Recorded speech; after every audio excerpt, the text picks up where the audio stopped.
Oh, Jesus. Terrible way to start. Welcome, everybody, to another episode of Random Bracket Battles. I am your host, Mr. AA Ron C3PD. Thank you very much for joining us today.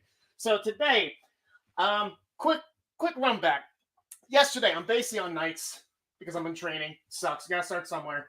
And I'm going, what movies do I want to watch? Got all these movies, got all these unopened packages I can get out.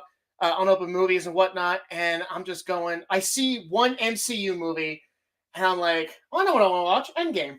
Every time I see any MCU movie, it's either going to be one of 5 movies, and then Endgame just so happened to be right next to it. And I was like, all right, let's put that in. And that, along with like 10 others, I can just put in, and it will be like the first time I watched it, and just be in geek bliss of just how good is this franchise. The fourth phase, with a lot of the movies, not all, with a lot of the movies, has really tainted the first 3 phases of this fantastic franchise. And some could argue the TV shows and just too much of just bullshit we don't need. So long story short, I am not doing 8. I am not doing 16. I'm not even doing 24. All these options, all 32 options, from Iron Man all the way down to Guardians, because I haven't seen the Marvels. All of them are going to be in today's battle. So that's what we're doing today, and I can't wait to get started. Can't wait to get started. So if we got anybody in the background, if anyone wants to pick 1 to 2 numbers, please let it know. Let it ride, and here we go. Cheers, y'all. I love doing this. I've been wanting to do something like this for a long time. I love the MCU. Because I was a comic book nerd way before the hype was there. We're getting a button shirt. Hey, Ron. Yeah, you are, with messed up hair, so there's the balance. 32 movie. The man has a lot on his damn mind, dude. You treasure chest full of idiotic bullshit. I wish I could take out a fourth of this just so I can replace it with, hey, if your daughter needs CPR, can you do it? Nope, because Gilligan Island's theme lyrics are stuck in there forever and ever. All right, we got our first numbers. We got 1 and 26. Let's go. Number 1 is Black. Which one is it? Nope, it's the better one. Black Panther. Black Panther versus, what was it, 26? Can you put that back up? 1 and 26? Was it 1 and 26? 6. Okay, 1 and 26 it is. 26 is going to be... it came up, then it went away, just like that. Oh, there we go. Comments. There we go. See, now son of a bitch. You guys have the worst luck ever, because it is Black Panther versus Captain America Civil War. I'll tell you this. I'm making a new rule. If you guys want me to put one of these away and replace it with something else, because one of these is going to go away. Only one. There can only be one. If you guys want me to put this away, I will put in a P. Diddy rule. All I need is one person's permission. All I need is one person's permissions.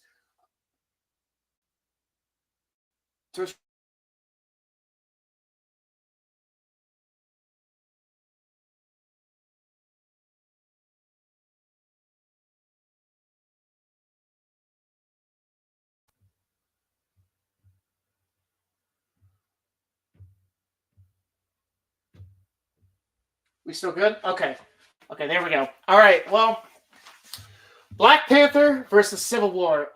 This is truly a hard one. I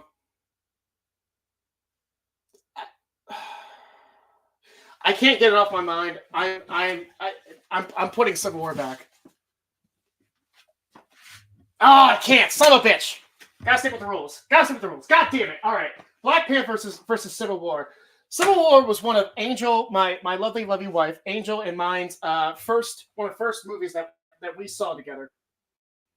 Not only that,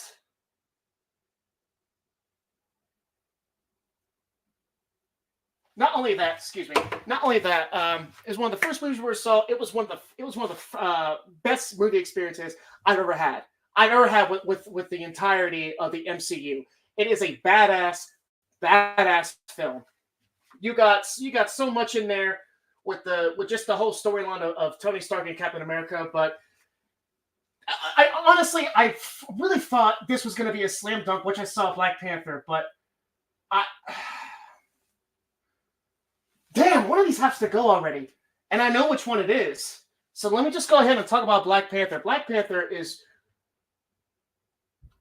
You had Chadwick Boseman playing Thurgood Marshall, Jackie Robinson, and James Brown. And in the mix of all that, one of the best black superheroes ever created. Not to mention just put onto screen. The only one that may come close to him is Luke Cage, and that was a TV show. He don't count. He can go fuck himself. Black Panther's a great movie. Not only that, it's got a great fucking soundtrack. I mean, Kendrick Lamar with The Weeknd at the end, "Pray for Me," is beautiful. Old girl from The Walking Dead playing Okoye.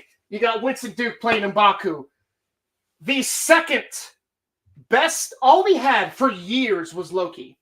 2018 rolls in. People say Ego's a great villain. No, he's not, because you're going to see that piece of shit movie on here. Spoiler alert.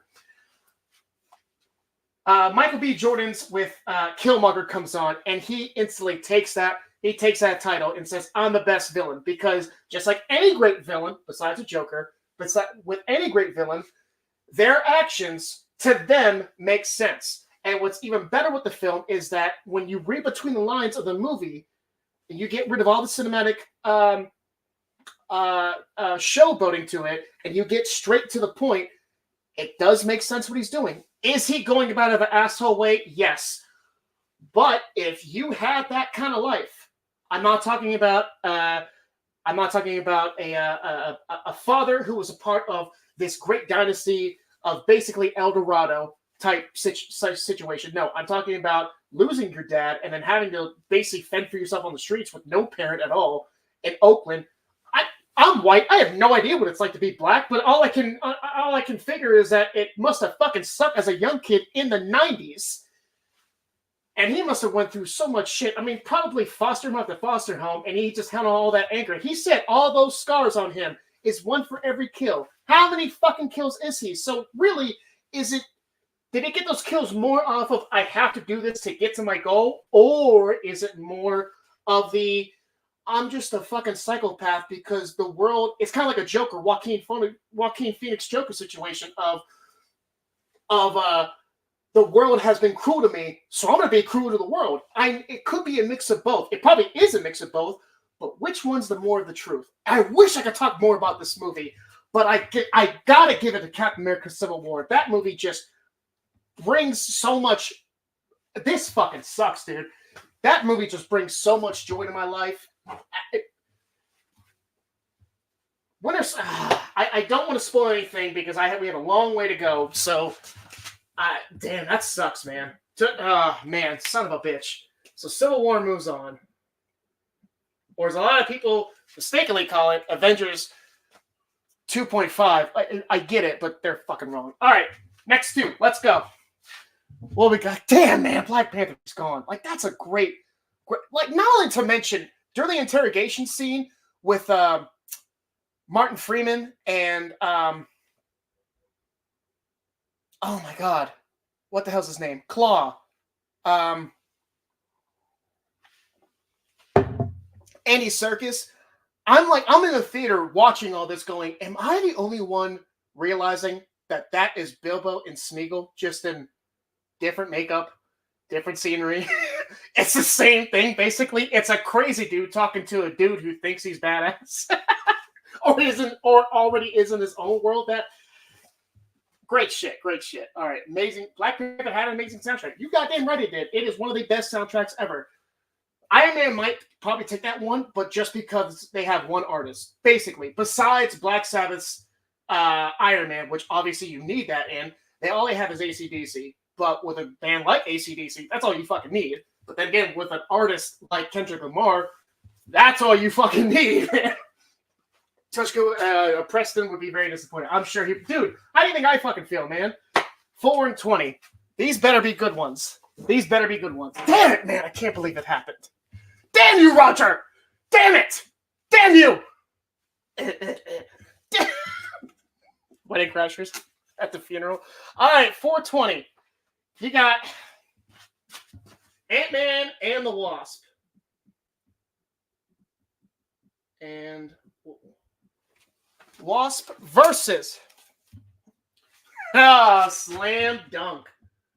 SP, no way.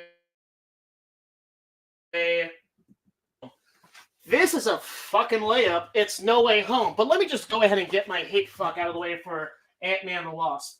The trailers was dog shit. You brought in Goliath, but all you did was, yeah, I grew, 6 or 7 inches. Way to just waste fucking Lawrence Fishburne in there. Almost like they fucking wasted him in John Wick 2. They brought him back a little bit. Maybe he was a little bit goofy, but just because he's with Keanu Reeves and they both did the fucking Matrixes together, I'll give it a goddamn pass. But you fucking deserve better, goddammit. You were Apocalypse Now when you were 15, cocksucker. Bring your shit up. And what was her fucking name? Ghost? Oh, I can walk through shit. Versus 2 people that can go small. That's a great premise. Do something with it. What are we going to do instead? We're going to go to school and I'm going to shrink, and that's going to make people go, haha, he's small now. Do you get the joke? He's got a tiny dick now. No, it's not the joke. Oh, his clothes are too big now. Is that the joke? No, the joke is we're fucking idiots for buying a goddamn ticket to go see this. You got Walter Goggins, and he's fine. But, I mean, with an actor like Walter Goggins, you're going to fucking waste him, too? He had better projects to do than that, man. Come on. This is a fucking layup. I'm not even considering. I'm not wasting my fucking breath on that goddamn movie anymore. Spider-Man No Way Home goes up. So I'm just going to put no NWY. Not NWA. Fuck the police. What we got next? 7-12. Number 7 is, all right, I'm going to abbreviate this too, Thor DK. Donkey Kong. Donkey Dick. 4-12. Thor the Dark World versus, look at that. Look how fucking close together that was. Black P, Wakanda Forever. So I went to go see Black Panther in the theater. I was really high. And it might have just been the atmosphere. It might have been the reality that we lost Chadwick Boseman. But Coogler's literal transformation not from reality to cinema, but from cinema to our lives of giving a staged, televised funeral for Chadwick Boseman was beautiful. And that was the scene that I had. That was the set of the whole movie that I needed.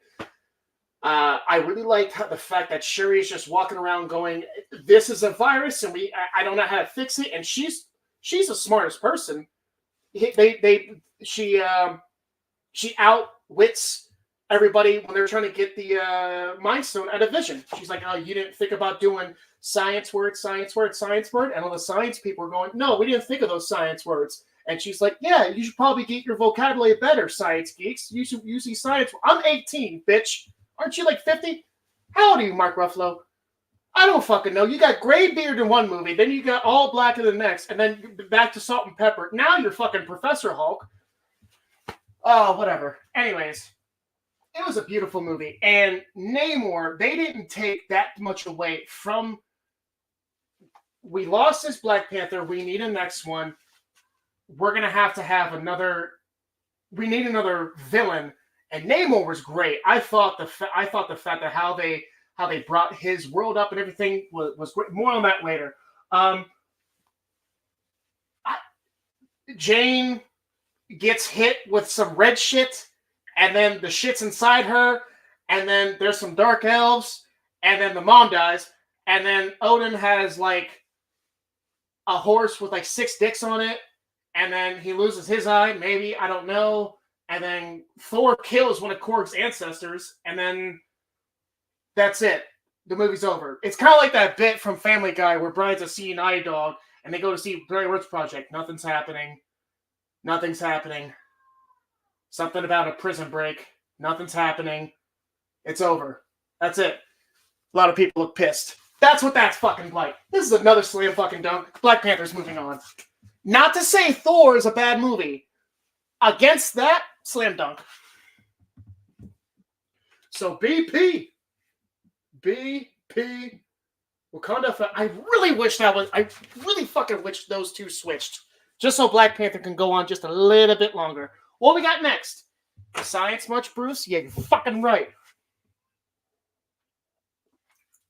Don't worry. I'm getting to Professor Hulk. If I had She-Hulk on here, I would tear it a new asshole just like I tore a new asshole in reality. But that was reality. The joke was on us because that was in our own reality of just going, why the fuck did we watch this? Did we really spend... You gave us Moon Knight, and then you follow up with this shit. Good for you. Really. Good for you. Go to your room. Give me my next two. 31 and 32. Thank you for making it easy.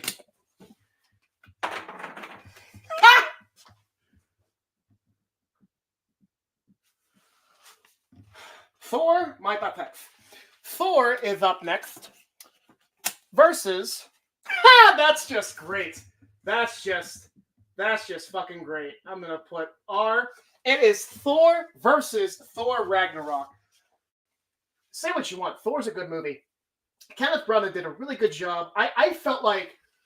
So you had Iron Man in 2008, Hulk in either 2008 or 2009. I want to say it was 2008, but it could have been 2009. You had Iron Man 2 in 2010. And then I felt, because you saw the Avengers coming, that they spent a lot of time on Captain America, the First Avenger. Because not only is it the First Avenger, but it's also Captain America. And if they would have knew where he was going to be brought up, they probably would have paid more attention to that film. More on that later. But I felt like they really rushed with Thor. However, what they gave us was pretty good. However, go up against Thor 3... Thor, you're Thor. You're Thor. You're thoroughly Thor. How long have you been suffering succotassing?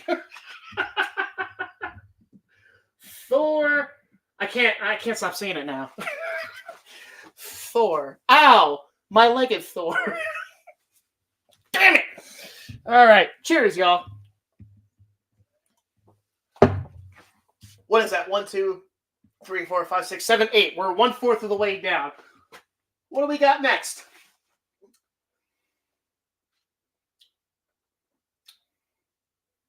Are we picking number 3, my lord? What we got next? Okay, while I wait, might as well read some of these. Press would be very disappointed. Yo, AA Ron, what's up, Justin? Can't wait for that. Man, I'll be tuning in for that Royal Rumble. And y'all should be too. If you even have an inclination of who CM Punk is, or The Rock, or somebody like Brock Lesnar, I probably should have switched both those names around. Just stay tuned. Right after me, we're going to go right into Josh and Justin with Ruckus Wrestling as they what's that word? React to the Royal Rumble this year. It's going to be a good one. I've heard very little things about it, but those tiny things I've heard, I'm sold. I'm in it. Josh is a great salesman. He fucking should be. He sells houses for a living. Why don't you sell this piece of shit? Huh? First is 21, but Justin needs to pick a not here number. Got it. So let's do 21. Oh, okay. I really hope the sequel is right after this. If you're gonna pick right, Justin, I really hope the sequel is under this. Because you just picked The Avengers. Number 9. Come on, sequel. You guys are not going to be happy with this. Captain America. We'll put 1A. The First Avenger. So The Avengers versus Captain America, the First Avenger. I already know what's winning for this. And I want to point out, this has nothing to do with Joss Whedon. I fully embrace the fact that you should split the artist from the art That's why I still listen to Michael Jackson. That's why I still watch fucking Jeepers Creepers. I don't give a fuck what happened in their real life because it didn't affect me, so I don't give a shit. And I think it's rude to go in other people's business. That's just me. But because they're celebrities, we gotta fucking, what are they doing under a fucking microscope? Uh-oh. James Franco has corrective lenses. Josh gets that. The Avengers, honestly, is dated. There's a lot more I would put. Like, if you gave me, like, gun to my head, top 10, Avengers wouldn't even come to my fucking mind. Top 15, probably still wouldn't come to my mind. I think it is too flashy. I think it's overrated. There are some good parts to it. I think it's way too jokey. With this film, you saw where the comedy was going because of this film. Now, maybe Disney, when they took over and said, okay, we're going to keep it light. We can kill as many people as we want. Fuck that. Batman can't kill people, but they're dark and brooding. But we can kill people left and right as long as we can't use naughty words. Thank you, Kyle's mom. That's bigger, longer, and uncut. But just like Captain America: First Avenger, which is exactly what it's going up against, that was the fucking tone.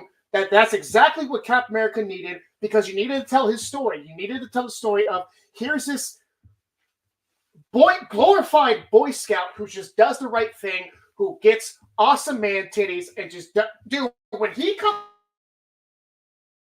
of the hyperbolic line chamber, and he, and Haley Atwell just can't help herself and just goes, oh! Watch that scene. You all know what the fuck I'm talking about. Like, she just double takes with her arm and finally touches this beautiful man titty, his midi. I got so much good I can say about Captain America: First Avenger. I'm not saying the Avengers are shit. I think they're just overrated. When I see people having this like on their, this is number one, but they get defensive of this hypothetical, like, if you don't even have this on number 5, you don't get the MCU. Yeah, I do. I understand good movies. You're just putting these team members together, and it doesn't. The way I judge a movie is if I can see this as a comic book. Doctor Strange Multiverse of Madness, in my eyes, wasn't a good movie. However, I could see it panel for panel in a comic book. I can't fucking see that in a book. Age of Ultron, Infinity War, Endgame, yes, I can see all those in like these big-ass trade backs, especially Infinity War and Endgame. I'm just going, this is an amazing story. Avengers, it's too flashy, man. I don't fucking get it.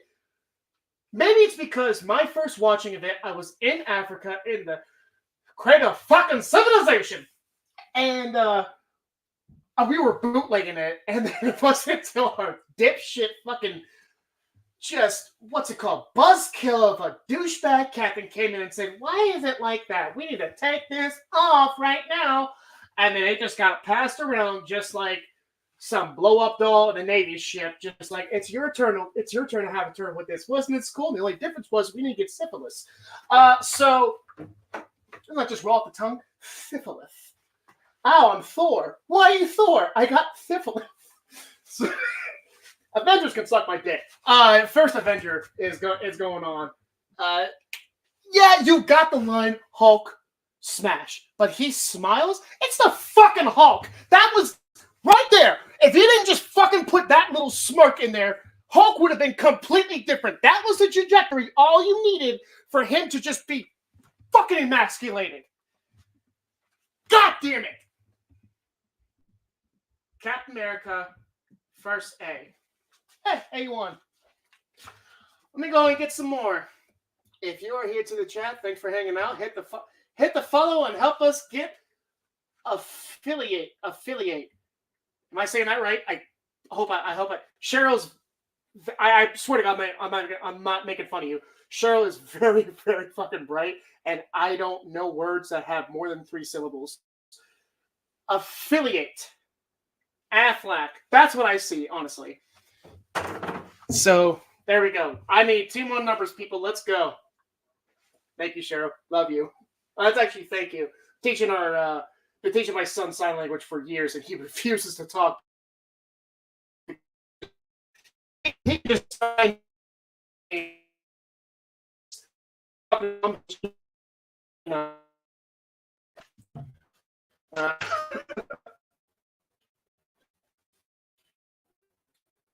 Nick, someone already used 20. Oh, my Nick! My boy Nick Campbell. All right, so we got 5. I'll use 5, my man. 5 is... Oh, look at that. He picked a good one, my boy. Spider-Man. Which one is it? It's the second best one. Homecoming. I love this movie so much. But I'll see how much I love it when someone else picks another number. I'll get started. It's the first movie that was a coming-of-age movie that also had a great fucking villain attached to it. That really had nothing to do with the MCU, which is all.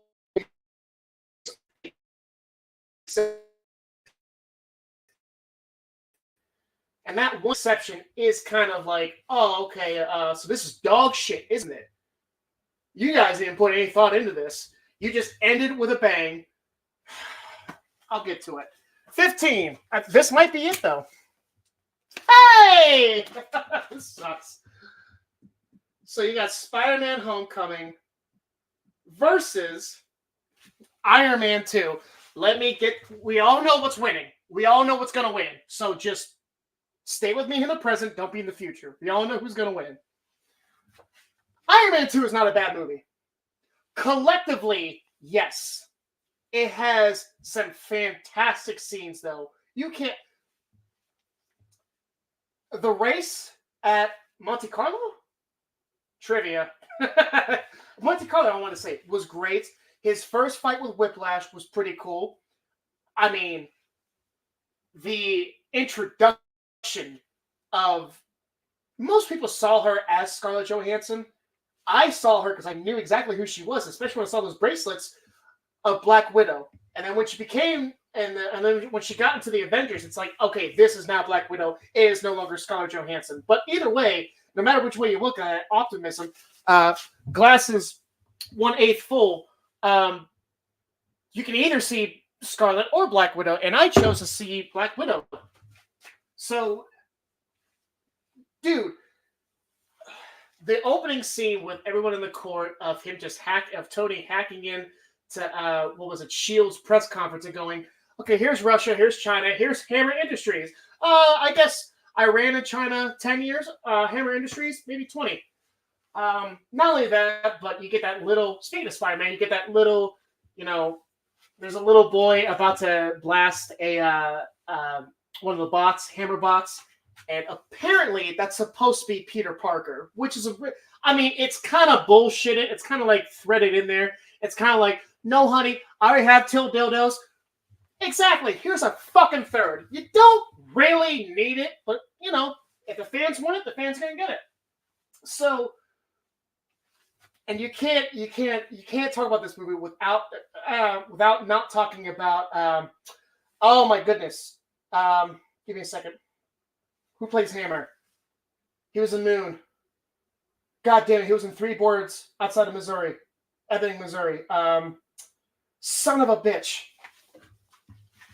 Sam Rockwell. Woo! Right before I hit Google. Sam Rockwell. You cannot count him out when he's talking about, well, here's all the weapons I have when War Machine is going up there. By the way, it was a smart move to get Terrence Howard out.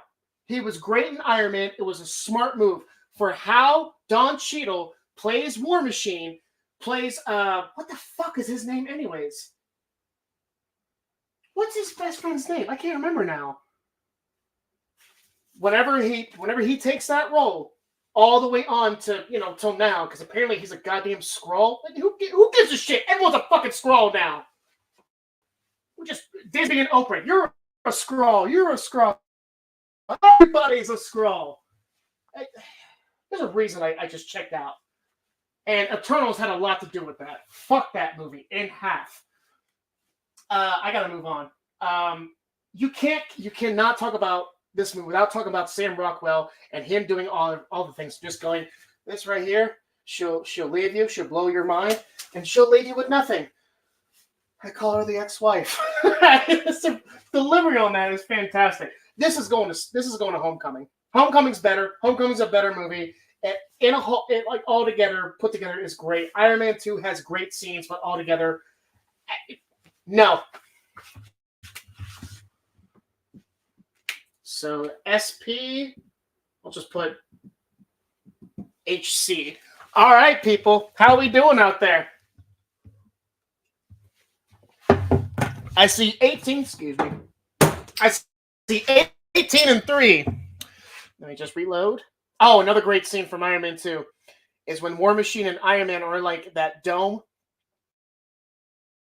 and fighting all the machines. Before, we got to Civil War, that little scene was fucking dope. That scene was fucking dope. It was great. See, that movie, I can't see in a comic book panel. Avengers, I can't. 18 and 3. So 18, we got, hey, this shitbag. Guardians of the Galaxy. Which one is it? I'll give you a hint. It sucks. Volume 2 versus number 3. Ha! Are you fucking kidding me? And it's gonna move on. This was the only fucking way Guardians of the Galaxy 2 was gonna move on, because it is going up against Eternals. Okay, you've already been told which one's going on. So let me get this the fuck out there. Fuck the Eternals. How in the shit that movie did many people see that movie and go, okay, here's a plot line, and then here's the end result, and we're gonna move on to this character. Here's my impression of those meetings. Okay, director or writers, what's gonna happen next? Well, remember what we just saw literally 5 seconds ago? We're gonna do that for every fucking character moving on from here. Okay, cool. Who's the villain? It's not really a who. Actually, none of them are a who. It's more of a what. And this thing is going to mutate and actually going to be on the side of the Eternals. And for no reason at all, he's going to stand up. He's going to start talking and say, hey, I'm with you guys, but I want to kill you because, this dick isn't going to come itself. You see these balls? I really need to fill your cheeks up. And then I need to slap your cheeks. And then after that, we can go ahead and make everyone dumber. Everyone here is now dumber for having listening to this. I award you no points, and I hope I could fucking nuke this goddamn movie. The stupidity of everything going on in this. How in the fuck did they get away with literally using the words Batman and Superman, and this cocksucker has the same fucking powers as Superman? He has fucking lasers coming out of him, and he flies, and he's strong as shit. And you got the Flash over there, who can't talk. I guess that's a quality, because all these fucking lines are dog shit. She's easily my favorite, because she doesn't say one word of dialogue. You have that dude who was in, I mentioned it before, he was a Bullet Train, he was Atlanta, he was a Godzilla King of Monsters, he's a black dude, he's got 3 names to it, and he's gay. Why the fuck not? No hate on them, but just, you gotta give him character. Okay, name something else about him. Well, he does shit with gears. What else? He throws them sometimes? Okay, cool. By the fucking way, why in the shit in the Indian Ocean in this universe is there a giant fucking hand coming up and no one says anything about it? Nothing happens. So you're telling me that these fucking Sentinels come down here, that their only mission was to come down here to absorb all of this, all of life, all the planet, the core, whatever, and then this thing pops out and that's how they're born. Basically, we're an egg. There you go, human race. We're a fucking egg. We're just bacteria on this. That's all we're doing. Just eating at the egg, little by fucking little. No one's saying a goddamn thing about it. The super dick goes away, goes in front of Mega Super Dick and says, hey, I failed you. What now? Well, we're going to go back there and kick their ass. When? Eternals was, in their timeline, was maybe 2024. It still is 23.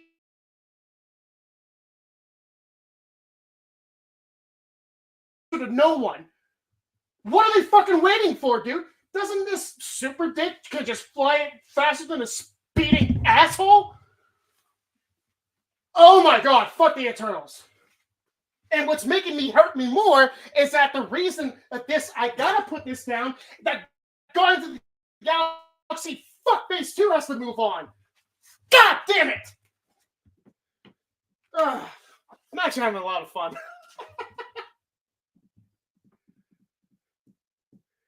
Volume 2. I'll turn this damn bus around! Down on your precious little field trip! Yeah!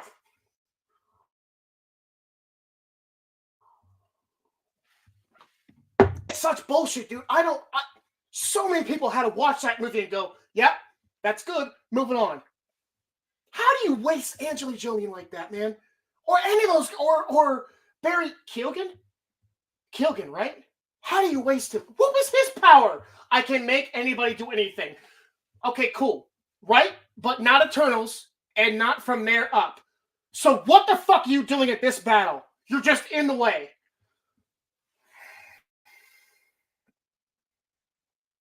Just give me a second. All right. 11 and 29. Fuck that movie in half. There we go. There's the better one. Avengers Age of Ultron. Or what I like to call one of the sequels. In film history, there's only a handful of sequels that are better than the original. This is for fucking sure one of them. And what'd you say, 29?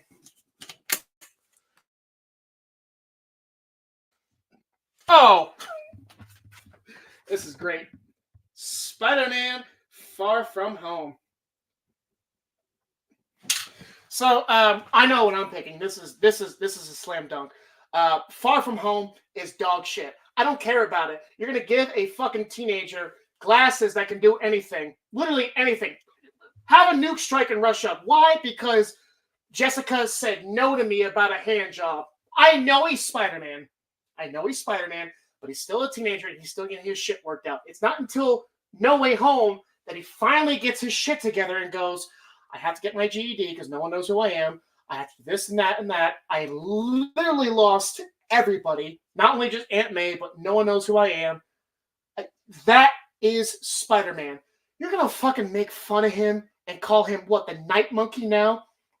Jake Gyllenhaal was great. I don't buy that story. You went through all this shit just to get back at Tony? It's fucking kill Spider-Man. If you have those drones, just fucking kill Spider-Man. I know you have to have him say the magic words for you to do that. You got drones to let people think all this shit happens. You couldn't fucking imitate his voice at all? Oh my God. And even if that was an option, which in my asshole mind that is, that's a terrible fucking system to have, Tony. And the whole movie is around, I'm going to try to woo MJ. Hey, remember this kid who didn't get blipped out? First of all, fuck that word. The Vanished is better. Endgame quoted it first. The Vanished. Just say Vanished. I got blipped out. It feels like there's a bump on my dick when I say blip. There goes another one. Herpes. Because I fucking said that word. The only redeeming quality of this movie, remember when I said if I can see something that's in comic book panels, it's awesome. The better way of complimenting that is if I can see that, if I can read that in a comic book and then it felt like it was so perfectly taken out and put on the screen, is when Mysterio is kicking the shit out of Spider-Man and ends the fight with him knocking him into the train. That was a brilliant segment. If I ever go back to this movie, if anyone says, hey, let's watch Iron Man all the way down as far as we can go, and we hit Far From Home, I'm going to be checked out until that scene. That scene makes this movie go above a lot of what's in this franchise just because of that one fight. If you want to call it a fight, it's a fantastic. And not only that, but you get the ending, which is kind of lazy, but it does lead right into No Way Home. But to me, that just makes No Way Home better because it took a pile of dog shit and it made it to a diamond. Age of Ultron, I don't even have to offend it. It's better than the Avengers. Suck my nads. I said it. Fight me about it. It's better. It's so much better. especially the fucking trailer. Go back and watch the trailer for Avengers and then watch the trailer for Age of Ultron. I am not saying that's how I'm basing my decision. That is a better. Everything about it is just better. It's just better. So, Far From Home needs to go home, and I'll just put Ultron. Halfway done. The thoughts of Aaron and Aaron's alone are... Wait, what? The thoughts of Aaron are Aaron's alone and not of the channel. I've been talking so much. The thoughts of Aaron are Aaron's alone and... Okay. God, man. I'm not even halfway done. Well, yeah, I am.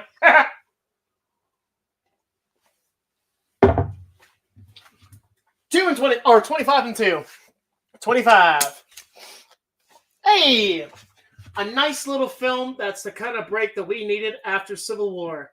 And that was Ant-Man. What was it? 2. We got... Hey! Black Widow. Hey, look at that. Bug versus bug.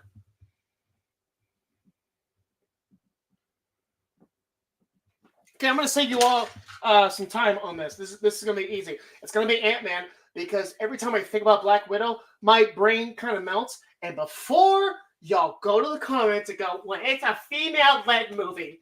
So that means you just hate females because you don't... It's got nothing to do with that. It's the fact that this was lazy writing. Not to fucking mention they screwed over. This should have been... How chronologically this happened. This happened either right before or right after Civil War. But around there. I think it was right before. Right before the Sokovia Accords took hold. That's when this fucking movie should have been brought out. She should have gotten at least 2 movies. With how badass Black Widow is, just Google search Black Widow's top 10, top best, 20 best storylines and go for 19 and 20. You will be enthralled of what this bitch can do. And it just, it doesn't make any fucking sense. Well, I have a pheromone on me. So that's how I can control you. So what you're saying is, if I just keep backing up and just get really far from you, where I can't smell you, I can do whatever I want? Yes. So what am I going to do? I'm going to break my fucking face, and I'm going to break my nose so I can't smell. So what you're saying is, to beat this asshole, you got to get a sinus infection. And then we won. Fuck this movie in half. Ant-Man is moving on. Aunt and Uncle. Okay. Black Widow. It's not a good movie. And that was the fucking start.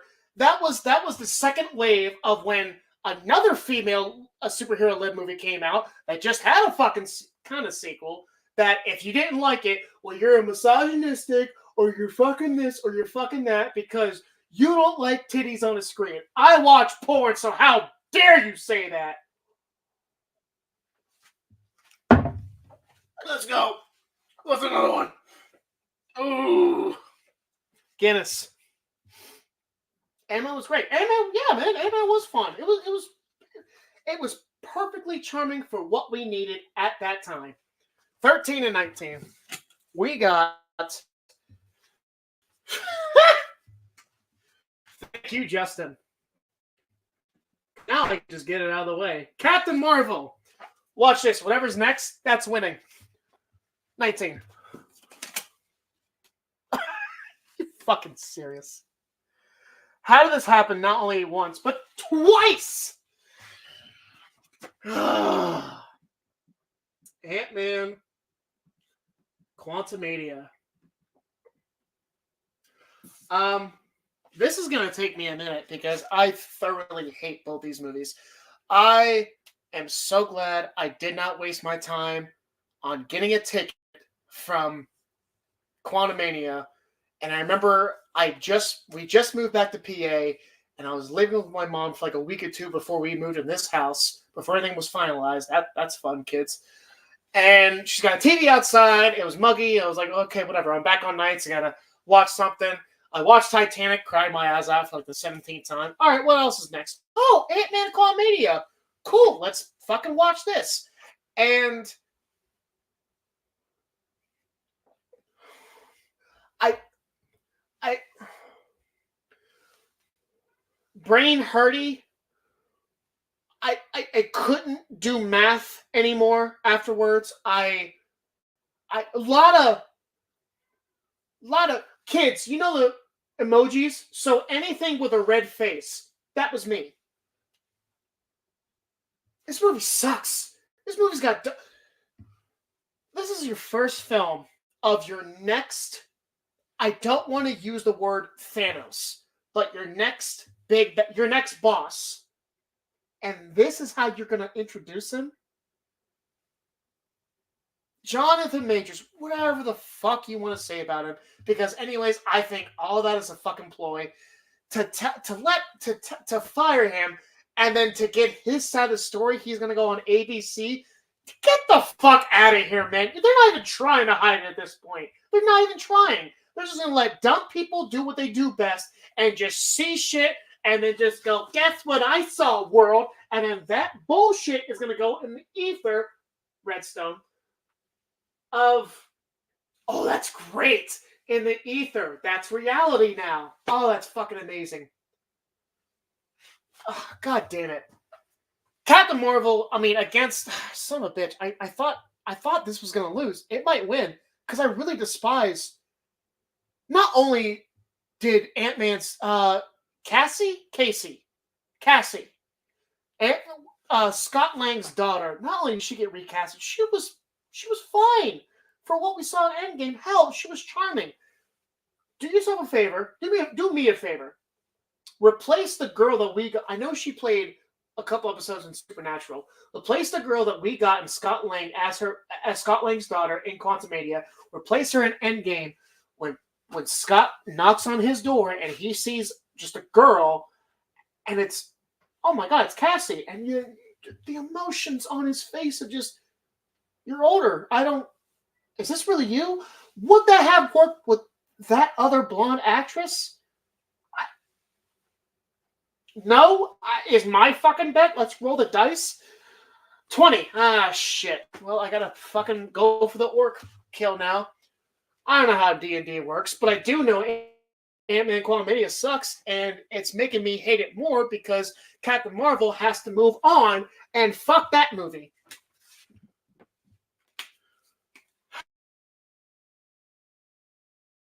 Funny how Captain Marvel has to go through two aunts, yet no uncles. All right.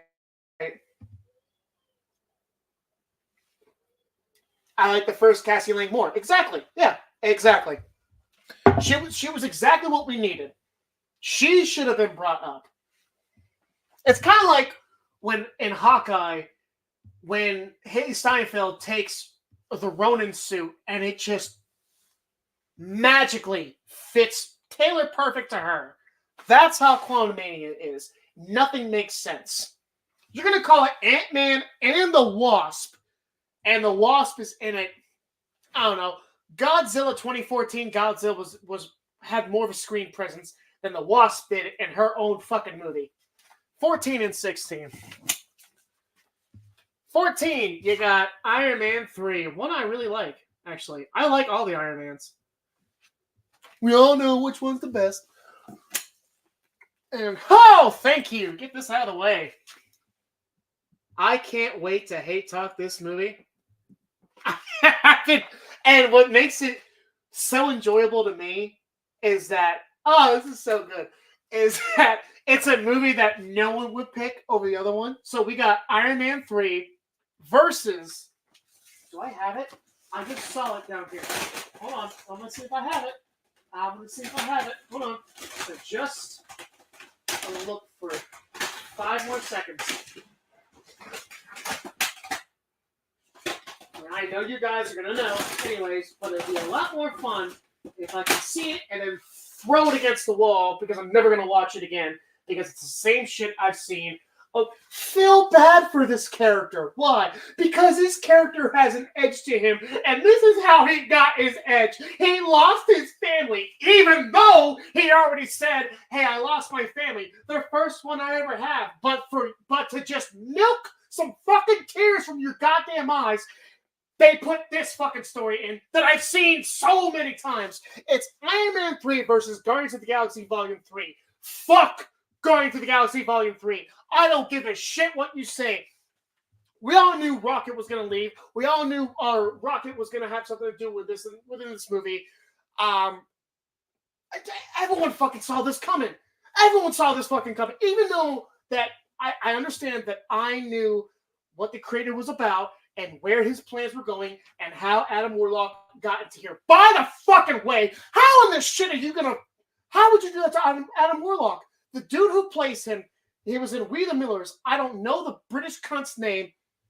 He did a okay job, fine, for what he was told, not given to do, for what he was told to do. What was he told to do? It's funny you didn't ask. What he was told to do was be silly charming. This is Adam Warlock, right? I'm assuming this is what happened in the pitch meeting. The actor's going, this is Adam Warlock, right? The perfect human. Okay, how does he make mistake after mistake after mistake? So what you're saying is he's just a pretty boy. That's all he is. He's just Tushka. He's got no fucking smarts, but just all here is just chiseled. That's it. And just, you can just tell. Did you bring the cake? No, I brought the 6-pack, and just in case, I got 4 more on each side. Okay, can you strategically take down these people so you can get this trash panda? No, but what I can do is get myself caught and then have a fight with Drax that leads nowhere. How about that? Okay, cool. And I fucking hate this movie so much. I waited so long to see this. I got it on 4K. I was so excited. There's a pattern going on here, right? And I didn't see shit in the theaters. I see them, and then I'm going, oh, I'm so glad I didn't spend money on this. The only problem is I did spend money. I spent $35 fucking dollars, and I'll never forget. That could have easily been a steak at Texas Roadhouse. Iron Man 3 wins this. Iron Man 3 is just a better film. Because I don't know where it's going. Whereas every time the flashbacks happen with Rocket, I know exactly where it's going to go. We all know the little fucking douchebag Otter and her fucking teammates are going to die. We all know. We get that. I don't want those disgusting little furries around me either. Fuck them. Put them in the fire. We're out of wood. I want more flames on my Tootsies. Oh my god, fuck Guardians of the Galaxy Volume 3. The soundtrack is even lazy. How in the fuck is James Gunn messed that up? You killed it twice. Yeah, I don't like Volume 2. Yes, I don't like Volume 2, but you started with Mr. Blue Sky with little baby Groot going there. All right, cool. And Groot's barely in it too. This is a fucking Rocket Raccoon, and you leave Groot out. Then you make us care about some animal humanoid on that planet just for all of them to die, and then to give them no attention at all. Why? Because Drax need to save these kids. So all those people that just helped the team out, yeah, fuck them. Even the kids, fuck them. These kids, because they're not deformed. Remember, you gotta listen to the creator. They're not deformed. You gotta go with these kids. They're pretty. Remember, pretty sells. You have to be pretty kids if you want to get fucking anywhere.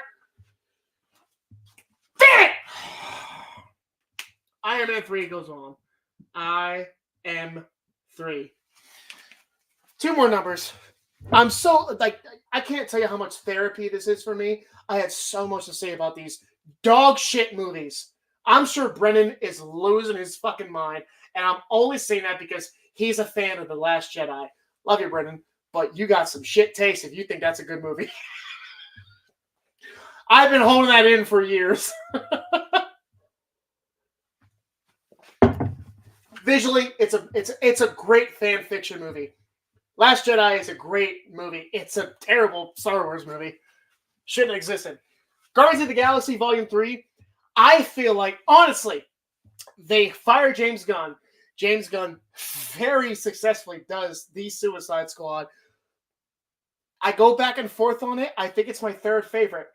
It's after Man of Steel and after Snyder's Justice League, and then it's the Suicide Squad. They bring him back. Whether it's a stunt or not, they bring him back, and then he half-asses Volume 3, and it's just the fuck you. I'm not dealing with this shit because I'm going to just own DC now, so I might as well just leave this with a pile of dog shit. Am I the only one with reality 3D glasses, but everyone else just thought this masterpiece? If people are, please, in the comments, real quick, did anyone is on my side with Volume 3? Anyone at all? Please leave in the comments. 8 and 28. Yay! Infinity War. I really, really hope what everyone's thinking is not going to be 28. Woo! Okay, it's not. It is Guardians of the Galaxy. To some, this will be a hard one. To me, not really. It sucks that one of these has to go because both these movies are entertaining in their own right. Sadly, I don't even have to defend Infinity War because it's I thought Volume 3 was the weakest of the three. I thoroughly agree. After Volume 2, how do you fuck that up? Well, we're going to do the same storyline we've seen in countless other movies. God damn it. It's off the list. I got to move on.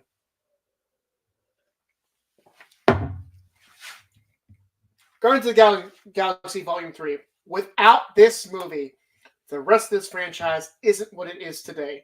That was their biggest dice roll, and they just so happened to land on 7. They had no idea if it was going to take. Everyone thought this is going to be Snake Eyes, man. At the least, this is going to be a 3. This is going to be a roll of 3, and we're going to lose. We're going to crap out because you just ended on Winter Soldier. And your next movie is about this space team. One of them is a fucking talking tree. Another one is a gadget tech raccoon. Who's he voicing? Bradley Cooper? What the shit? Okay, who's voicing the tree? Vin Diesel. Well, hold on, that makes sense because he is a dumbass, and he also voiced the Giant in the Iron Giant. So the less he can talk. Went in there and was like, I am Vin Diesel. Yes, you are. Yes, you are. I am Vin Diesel. Oh, so you've been studying. We didn't give you the script, man, but you've been studying the script, huh? I am Vin Diesel. Family. Oh, well, hold on. That's too much, but family. Vin Diesel, family. I am family. No, you are Vin Diesel. That's correct. That's too many words, Vin. You gotta fucking bring it back down, man. That jackass is a... Woo! Anyways. I mean... I feel like with a certain dynamic of people, they would put Guardians of the Galaxy over Infinity War. I'm not going to do that, but it really does hurt me. I mean, this is like the first one with Black Panther and Civil War, where I haven't mentioned Black Panther's first entrance was Civil War. God damn it. I mean, if Guardians of the Galaxy doesn't... here's what I'll say. You got Thanos versus Ronan. And at the same time, it is Thanos' as Josh Brolin first appearance versus Ronan the Accuser. I mean, come on, man. You might as well call him Malekith. Infinity War moves on. Guardians is nice. The more I watch it, I do get a little tired of it. Just probably because it's one of those that just... I know what's coming.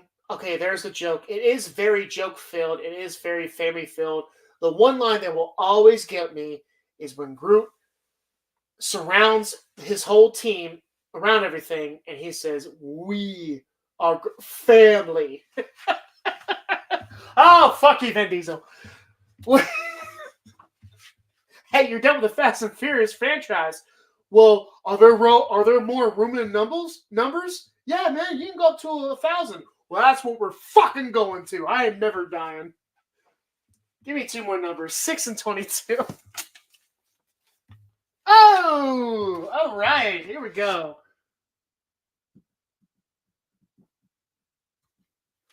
I'm so glad. If y'all can't see this, I'm so glad that happened. You got Infinity War up here, meaning Endgame will be down here. I did not want to put those two together so soon. I did not want to put those together so soon because those arguably are going to be on someone's top 10 list, if not top 5. For me, top 3. What I'm back and forth on so many, which is why I wanted to do this with this bracket. What was the second one? 22. Holy shit, look at that. You got Doctor Strange versus Doctor Strange Multiverse of Madness. I know my answer. I'll talk it out anyways. Multiverse of Madness was a good attempt. You went through all that with West Haven, right? West Point, with WandaVision. A great story. Just like Moon Knight.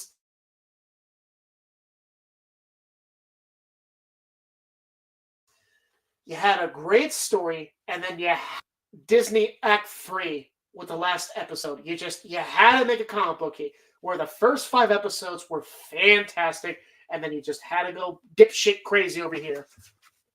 The execution of Doctor Strange Multiverse of Madness was not good at all.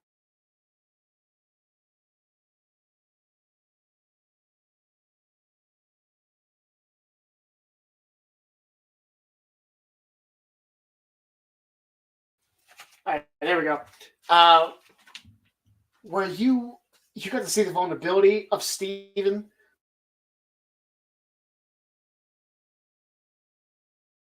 before he becomes who he becomes. As Wong, you get a lot of great things in Doctor Strange. You get Mads Mikkelsen as Khalif, and then the only way to defeat Dormammu is with one of the powerful Infinity Stones of you can kill me as much as you want, man. I'm coming back here, and we're doing this. That's a hero.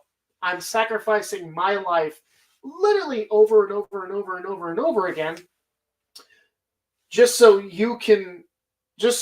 I can keep you in my trap. You're not controlling my world. I am controlling you. That is one of the... to me, the villain isn't Khalif because he's just a servant. So was the fucking Ancient One. I don't care if you want to say, well, she was using the power. Fine. There is a small part of her that is a servant because it's just like Mace Windu,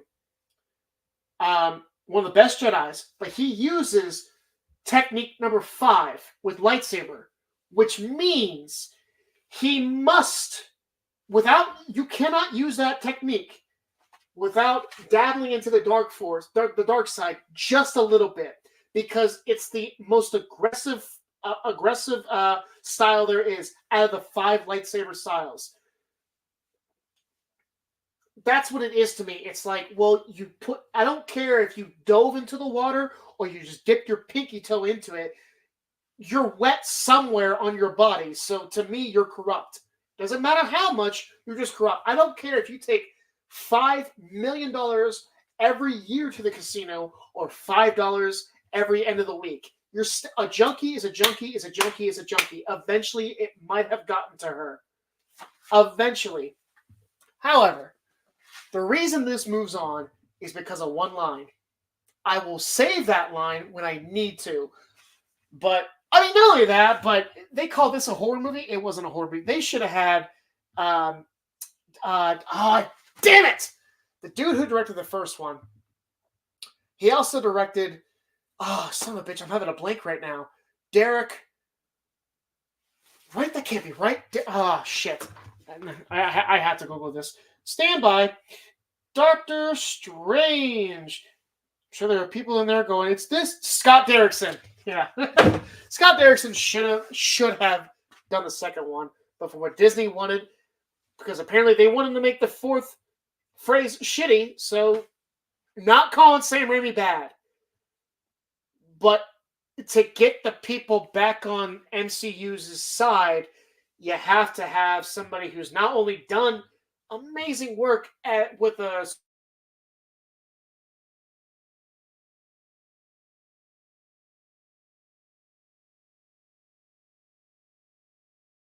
on. I apologize for my connection. Yeah, man, this is another slam dunk for me. It's gonna be May. It's gonna be Doctor Strange. All right, we're gonna fly through these next ones so we can get through. We can get to the next round. We got 17 and 23. All right. Hey, look at that. 17 is Iron Man, and 23. That's incredible because it's the once again. 1 second. We all know what's winning here. We all know what's winning versus literally the first two MCU movies. Technically, the second one's a Universal, but who gives a shit? With the first two MCU movies, we all know what's winning here. Edward Norton did a great job. That story was great. Every time the Hulk came out, it was dope. Even Abomination, what we got in She-Hulk, I was out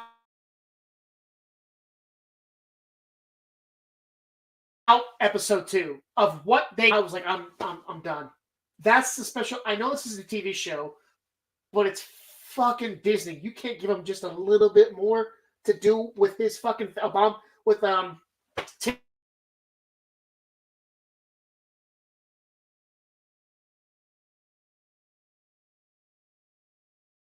Hold on. 23 years later, you made him into a goddamn monkey. 23 years later, but you can't make him into a convincible. And you gave him stupid fucking flappy ears. That shit made no sense to me. Oh my god, the less said about that show, the better. Incredible Hulk is great. You were gonna have.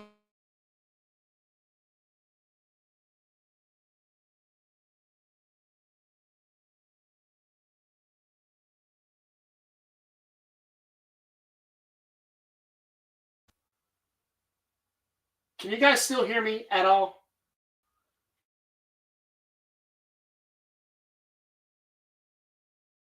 Give me a thumbs up. Something. My internet's being kind of thumbs up. You are back. There we go. All right. Awesome. So, I apologize. My internet's being real shitty. Iron Man's fucking great. Iron Man. I don't have to defend it. It's a layup shot. It's gonna be. We all know it's Iron Man. Incredible Hulk is a lot of fun, man. But it is, Banner getting to these situations. The big guy comes out. There's a destruction. Then he leaves, and that happens 2 more times until the movie ends. And it's just kind of like, okay, now what? Oh, here's Tony Stark. Oh, he's gonna team up with that. So it's either the second Iron Man's gonna have the Hulk, or the Hulk is gonna have Iron Man.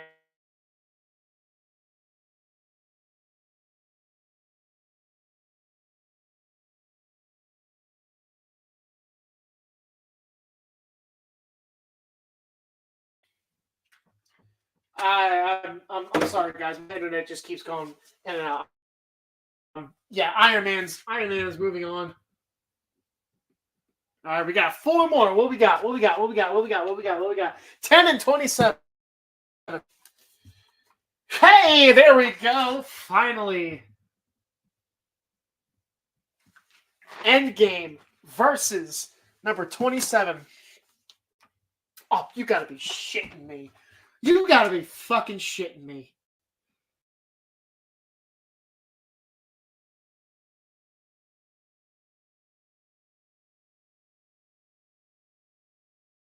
Internet. Sorry, guys. Keeps going in and out. Captain America Winter Soldier versus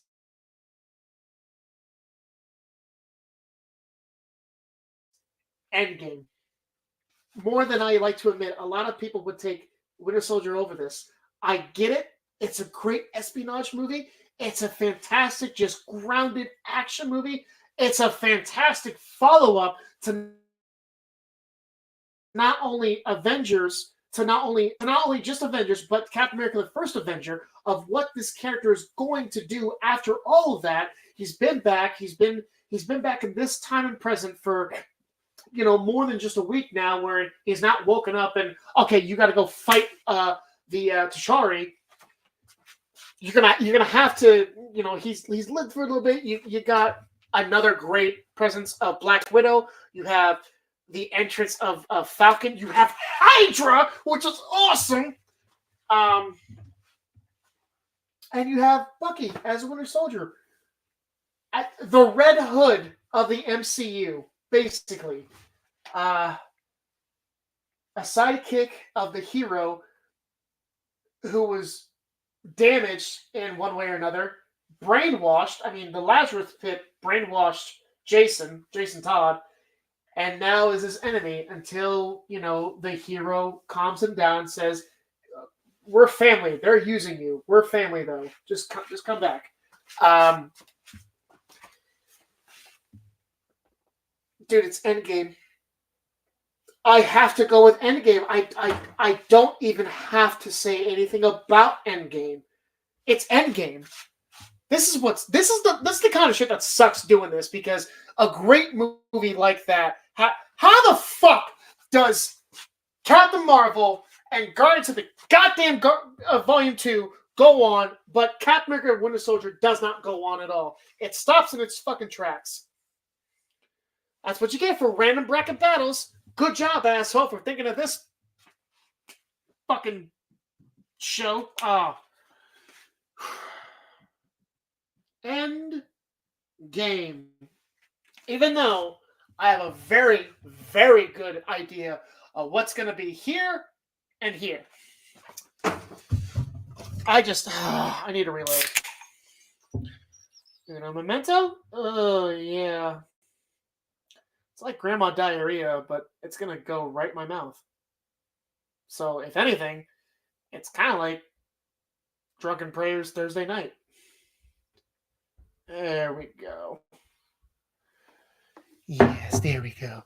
Yes, excellent. All right. So, the last two. It'd be amazing if someone could go in the chat and just say, hey, here's the last two that you haven't mentioned yet, and I know the last two.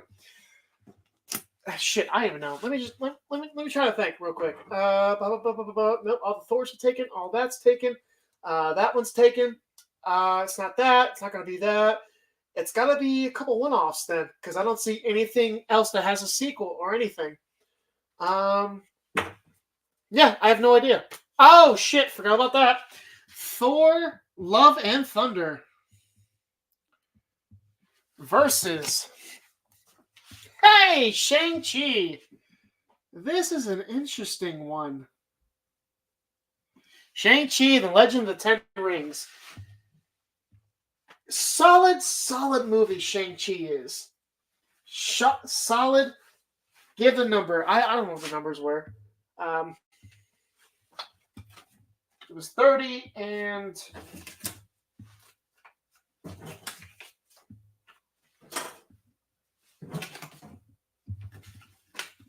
I don't know what they were, man. 30 and something else. I'm moving on.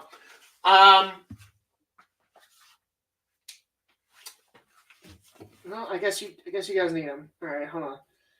Thor, Love and Thunder. They were.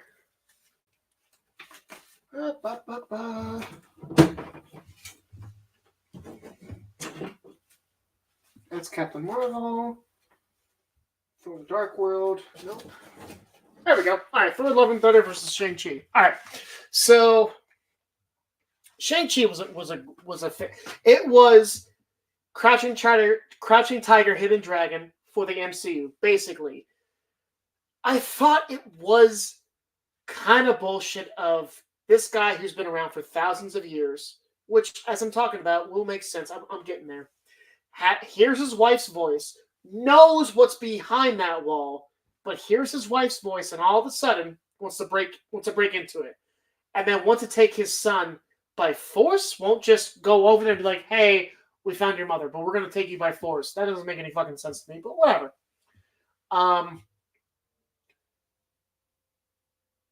Gets there, and guess what? Oh, it's not his wife. It's this evil thing. That was like really lazy. Plus, you brought back. I like Ant-Man 3, but you brought back. Damn, his real name, the Mandarin, Ben Kingsley, Trevor, I think his name is. You brought back him, which really wasn't that, offensive to me because this movie really wasn't. I mean, the action was great, just the storyline was kind of. It's a great movie. It's an okay movie. It's a fine movie. It's a fine movie.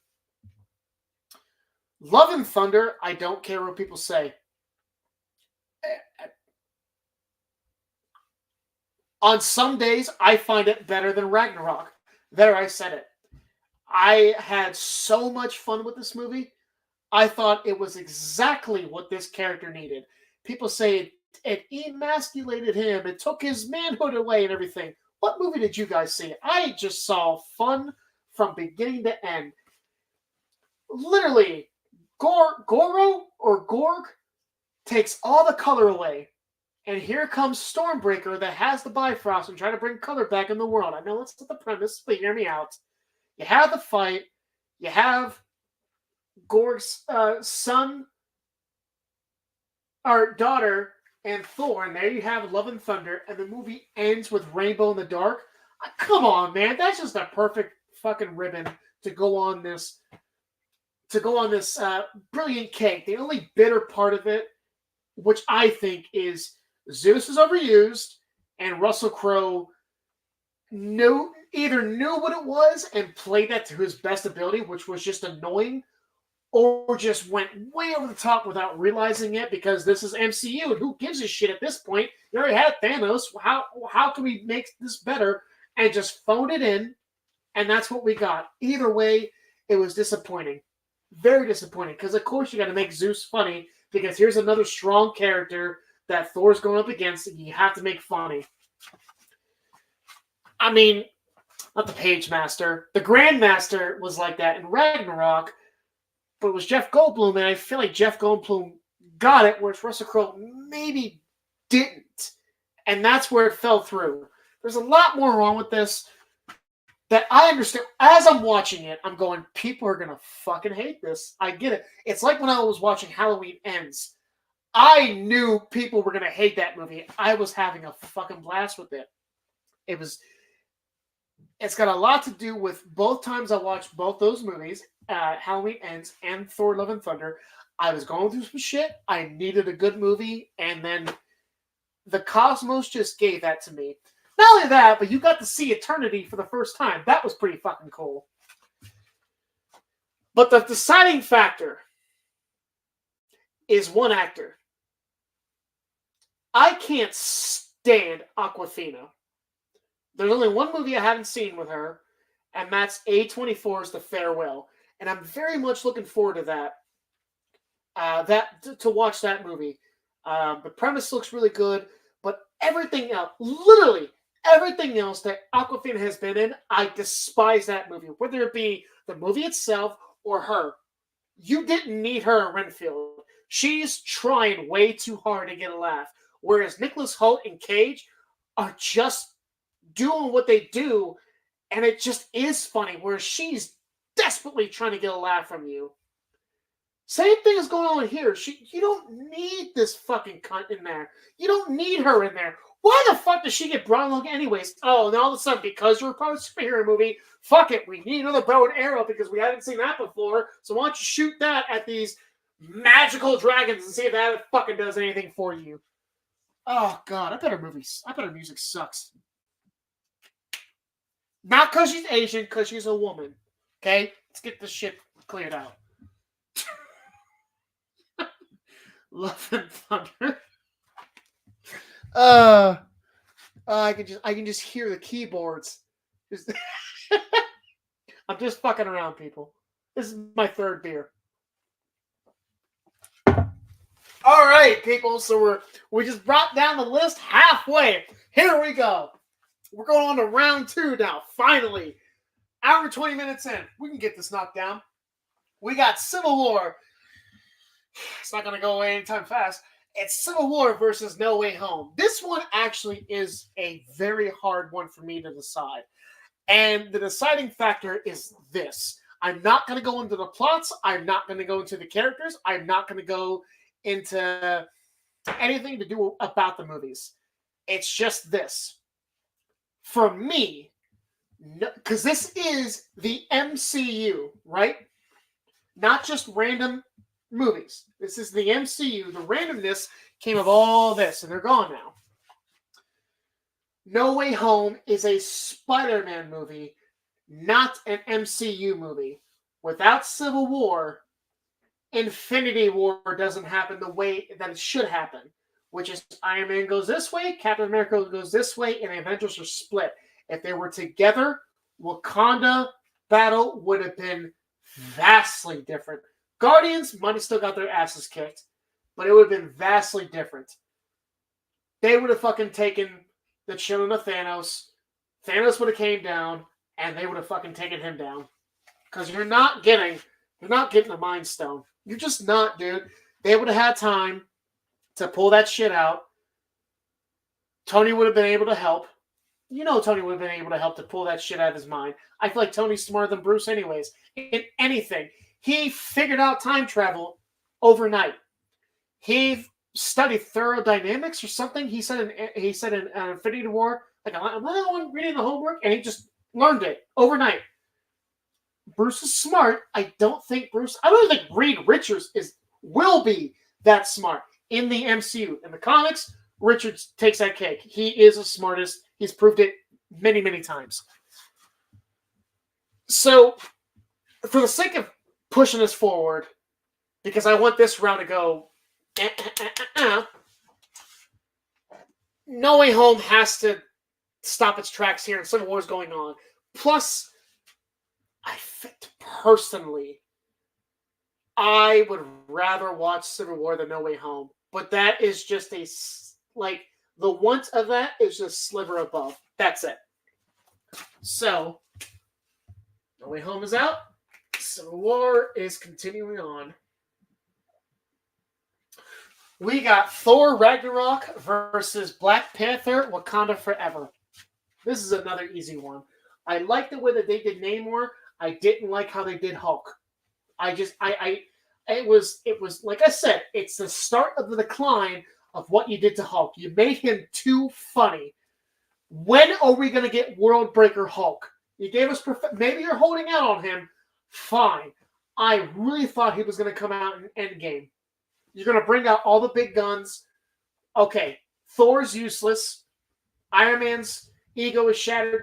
And Captain America is doubting himself and scared. Not to say he's never scared, but he's really terrified that this might not go his way.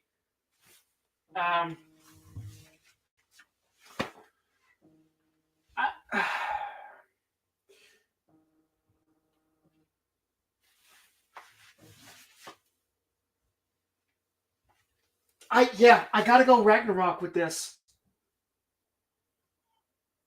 I will say this. I thought it was brilliant that when Shuri went into the Ancestry realm, she thought, obviously she couldn't, but she thought she was going to see her brother. Who does she see? She sees Eric. I thought that was brilliant because she's got all this pain and hate and just regret inside of her that just expresses out. I thought it was kind of easy. Just a little bit easy that I can't beat Namor, so I'm going to use these jet propulsors to basically blast out of him and, injure his back. And, that was it. Plus, I love the fact that vibranium, Africa wasn't the only place it hit. It also hit in the sea. There's some shards there. I thought that was fucking brilliant. But Ragnarok is, oh shit, man. I thought Ragnarok was going to win.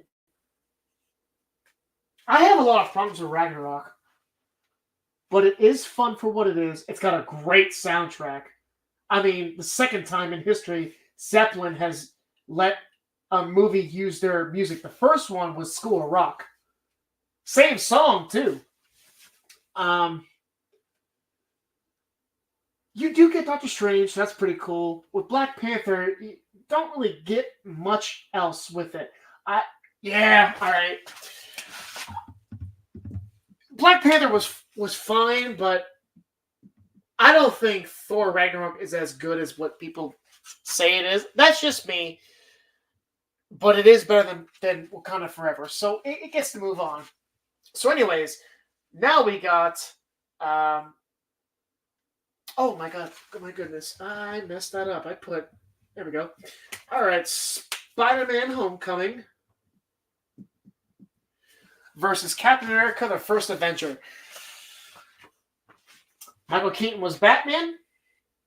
He said no to the third. He said no to number 3. Now you get this movie Birdman, where he says yes to the third one. His life goes vastly different. And you get that amazing movie. And now he is literally a bird man who has great intentions. If this was villains, I can do so many lists from like this one franchise. Villains would be very hard to see which one would outrank either between Killmonger or Vulture. I know I said Killmonger is number 2, and I still think he is, but Vulture is right behind him. He's got a great... you even have a shocker with him, too.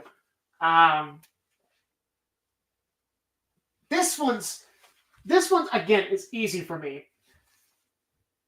Spider-Man Homecoming is a coming-of-age tale about this kid who's just figuring out life, figuring out girls, figuring out who he is, figuring out his powers along with that because it's a superhero movie, and you get Iron Man / Tony Stark. That's pretty cool.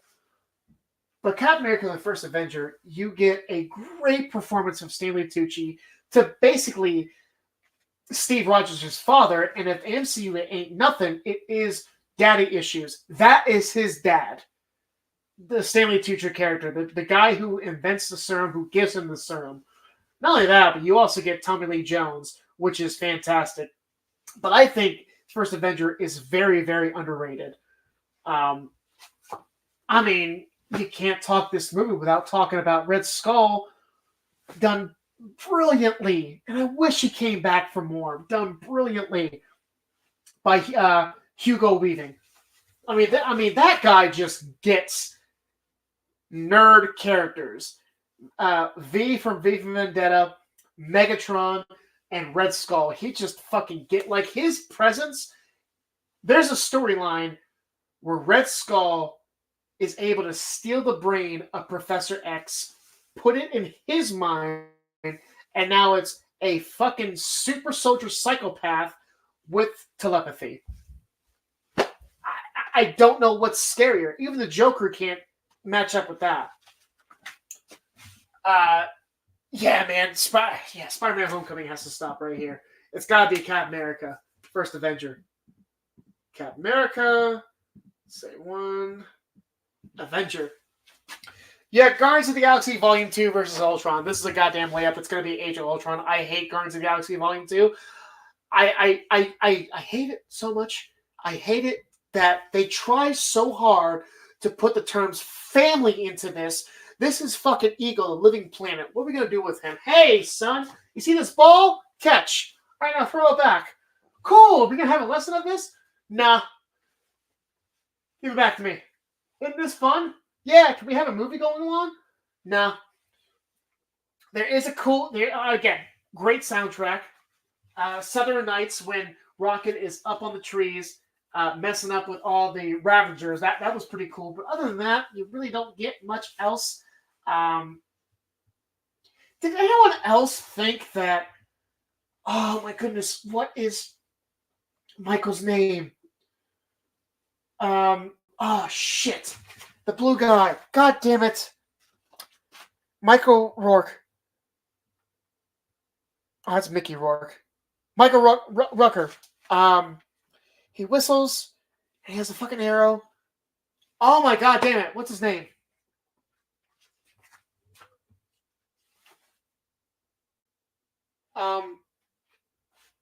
Yondu. Thank you very much. Yondu. Did anyone else think that Yondu was really a father figure to Quill? I mean, to me, it was more like like he said in the first one, he just didn't let the people eat him because he had a job to do. I mean, maybe I would have liked to see flashbacks of the kid who was Peter in the first Guardians, right before he got sucked into the spaceship that we now know was the Ravengers. I would like to see like just some flashbacks of that maybe that can tie into, well, now I actually have my father, and this father is way better. To where when Ego betrays him, it's like, oh my god, you are my real father. I get it now. But instead of that, all you get is, I'm Mary Poppins, y'all. Shut the fuck up. All right. Then you got Nebula and Gamora just trying to kill each other because why the fuck not? They haven't dealt with their fucking problems just to go, hey, we're sisters now. We cool? Yeah, we're cool. And Drax is not the Destroyer. Drax is the Jester. It's called Drax the Jester because he does nothing in this fucking film. The trailer made me think, oh, this is going to be a funny film. When I went to go watch it, I was just bored out of my goddamn mind because they're making Drax into a goddamn joke. And that's how they played him. And maybe that's what Batista wanted. Maybe that's what the writers wanted. Maybe that's what Disney wanted. That's what James Gunn wanted. I don't care. I don't care who. It's Mary Poppins, motherfucker. I get you. Calm down.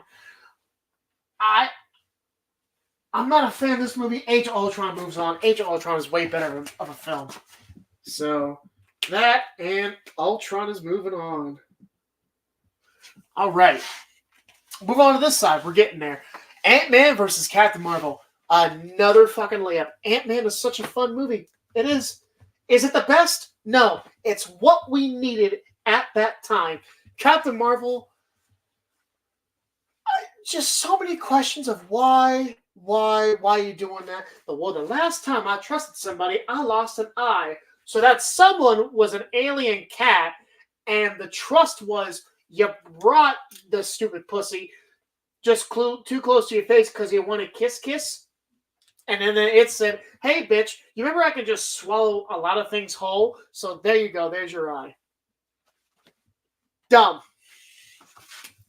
Out. Ant-Man is in.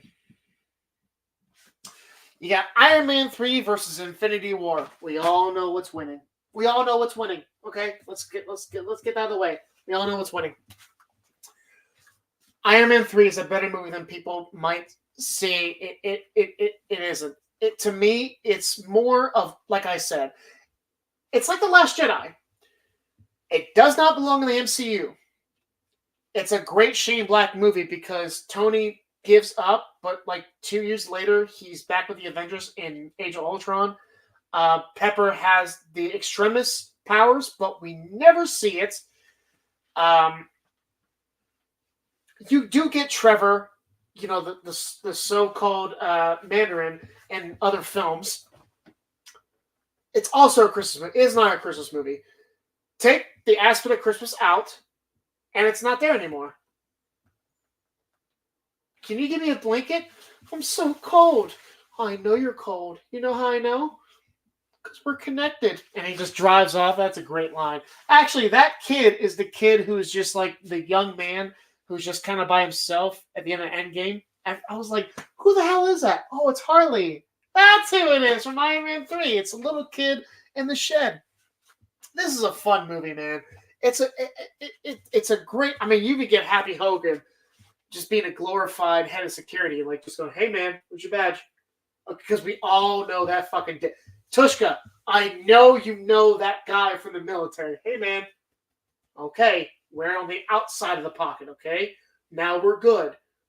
You were gonna be electrified, but you have your paper thin gloves on, so we're okay now.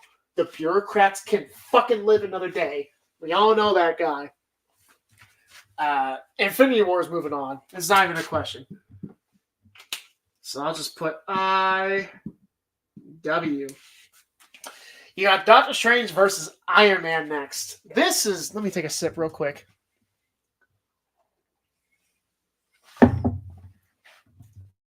This is an interesting one. You have two... You dropped your pocket. Fuck off. You got two...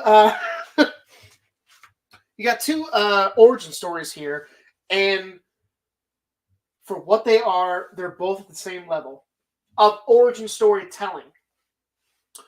What makes one better than the other is the simplicity of the villain.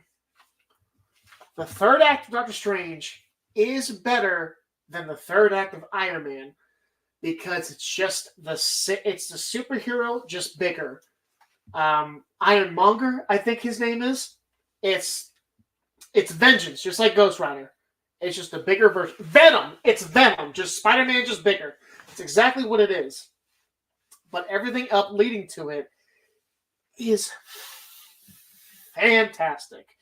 That Doctor Strange cannot touch. Doctor Strange is a great, great movie. And that is perfectly slotted right in the middle.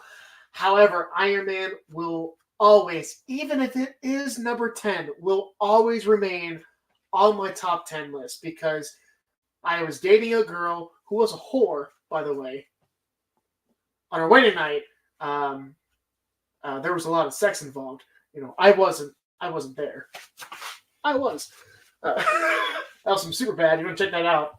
Go ahead and give that another rewatch. Great shit right there. Obadiah Stane. That's all I gotta say, man. Obadiah Stane over Mads Mikkelsen. Which one are you gonna remember more? I don't even remember his fucking name. I remember Dormammu, but he was there for like a couple seconds, like one or two scenes. Obadiah Stane, just take the superhero aspect out of it. That individual exists. I'm going to take what I want when I want it. There you go. I'm going to push you out. I'm going to kill you. Doctor Strange is out. Iron Man is in. Alright, now we got Endgame versus Love and Thunder. We all know what's winning. We all know what's winning. I'll say this for a last piece. I like Thor Love and Thunder. If it went up against the right people, it probably could have found its way to the semifinals. It probably could have found its way there. I mean, shit, man. Guardians of the Galaxy 2 and Captain Marvel got itself to the, I don't know, quarterfinals, whatever the hell you want to call it. I guess these are the quarterfinals. Eighth finals. So anything can happen, but it's got to, I mean, I know it's ridiculous to have literal chicken heads coming after you, and all you're doing is just using your fucking legs and groin to hold them back. But the fact of having Welcome to the Jungle going on behind you while you're doing all this crazy shit in the beginning, and then thank you for saving our tower. It's our most precious artifact here. And then just perfect comedic timing. Here it come crashing down. I thought that shit was funny. But it's no Endgame. Thor Love and Thunder is out. Endgame is in. All right. Now we're finally up to my final four. I'm trying to make this quick. Civil War versus Thor Ragnarok. I know what's going on here. This is where I have to bring out the flaws of Thor Ragnarok. It's too jokey. You're going to hear me say that. I mean, if you already haven't, for this entire franchise, it's too jokey. This is the start of emasculating Hulk to where just fuck it, make him into the joke now. Who gives a shit? The fight with him and Thor is iconic. It is great, supposedly. The Grandmaster is cool. I mean, with Jeff Goldblum, it was played perfectly. I got no problem there. But to cock tease us with Beta Ray Bill's big ass statuetic face on the side of the stadium, and he's nowhere to be found. So he's in this reality, but you couldn't even bring in Thor Love and Thunder? I'm not blaming Thor Love and Thunder. I'm blaming you because you fucking teased him. You teased 5 other fantastic Thor universe characters. The guy with like the 2 heads on one neck. I forget his goddamn name, but he's great. But Civil War. Introduction of Black Panther. Introduction of Spider-Man. Come on, man. Thor Love and Thunder. or excuse me, Thor Ragnarok is, and then you're gonna okay, yeah, you can't mention it without mentioning Hela, but even she's too jokey. And then, oh, this is Ragnarok, meaning so basically, if you guys don't know, Ragnarok is Norse, the Norse mythology of the Christianity apocalypse. Okay, how's that gonna happen? Well, there's a big baddie there, but I got a bigger baddie, so we're gonna start that. Okay, how are you gonna do that? We're gonna take this helmet and put it in this fire, and then let it sit there on medium heat for 12 to 15 minutes until it starts boiling, and then get the fuck out of the kitchen because the kitchen's gonna go bye-bye. Cool. He gets big. He destroys Asgard, which was his destiny anyways. What happened to him? What happened to Zathura or whatever? One more thing. You gotta mention Carl Urban. He was fantastic in this. Behold! My stuff!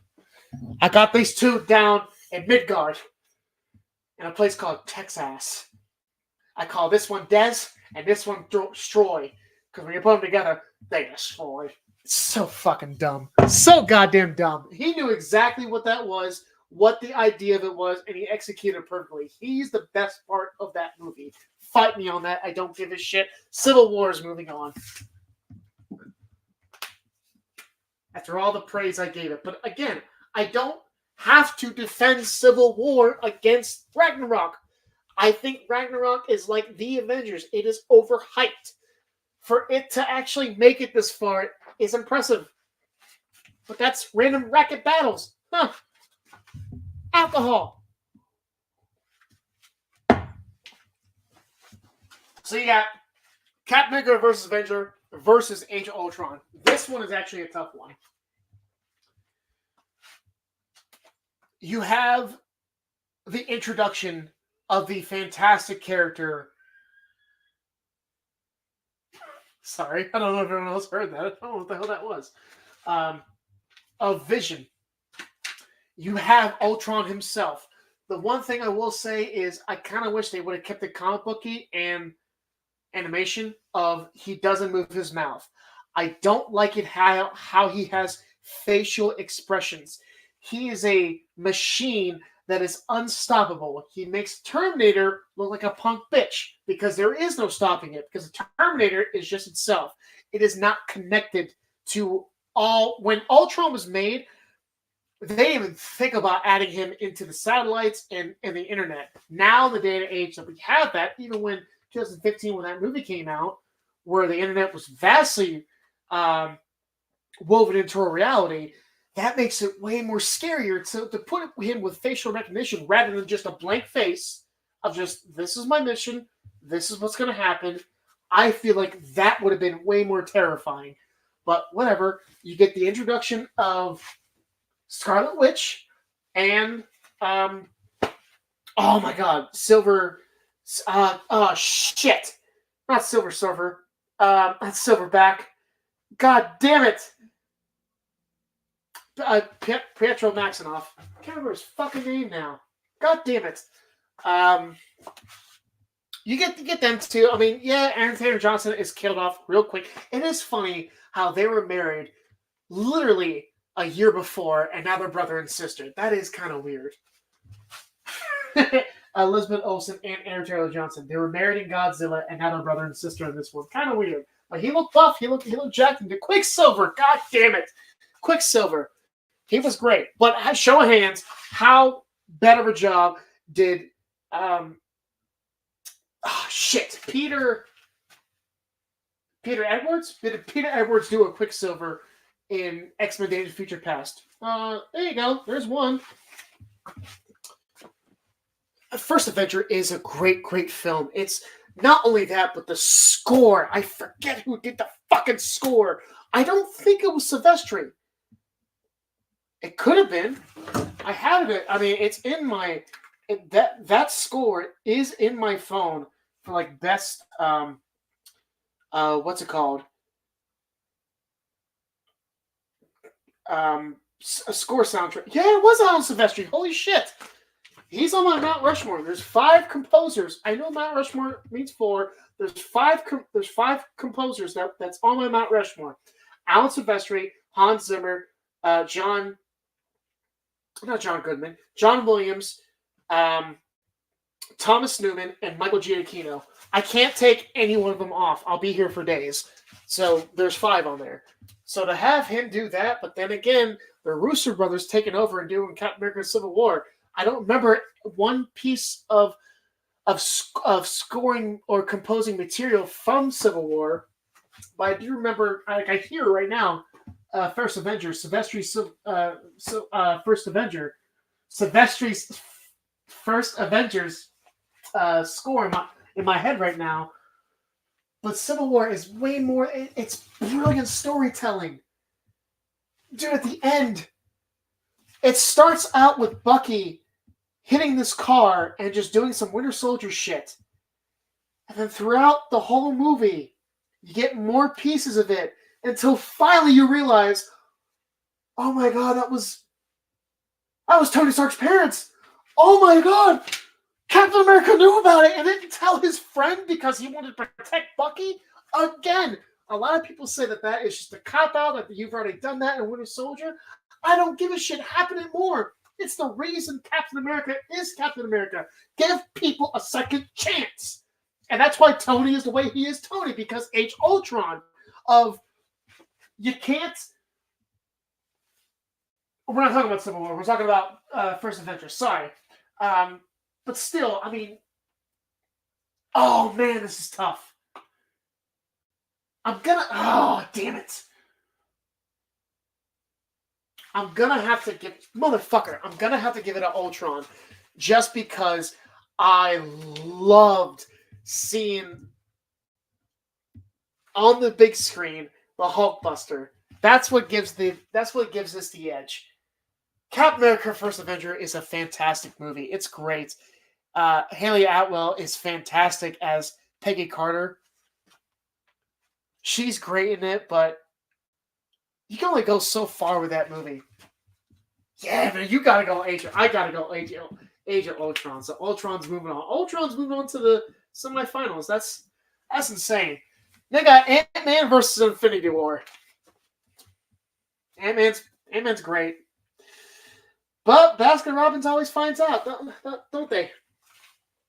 Baskin-Robbins will always find out that if you're going up against Infinity War, well, then we're going to squash that bug. I'm not even talking about this. Ant-Man is out, Infinity War is in. And now, Iron Man versus Endgame. Now it's starting to get just a little bit difficult. Iron Man started all this, and Endgame finished it, technically.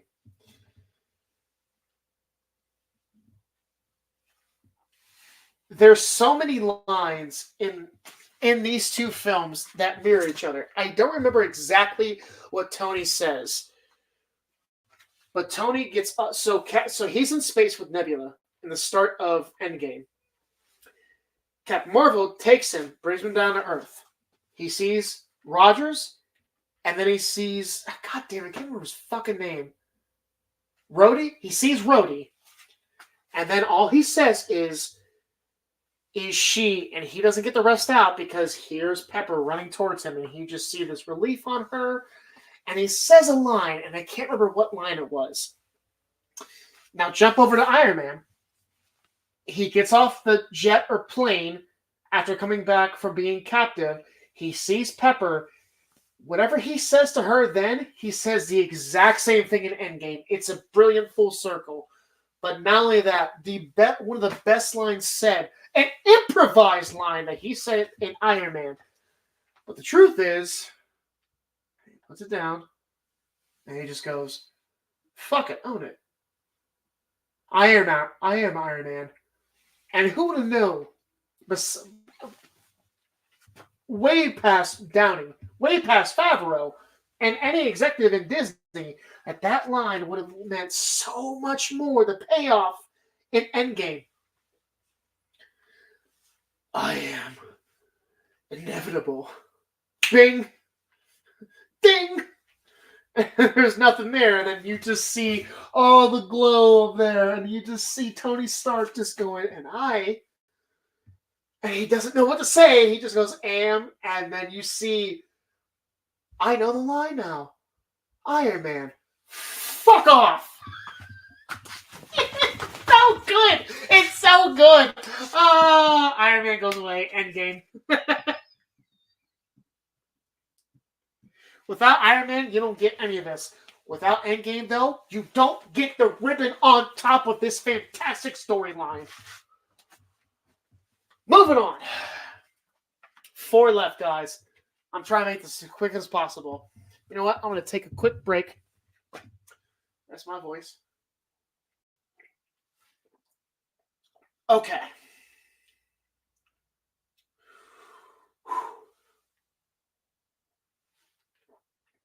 All right. We got Final 4. Captain America Civil War versus Age of Ultron.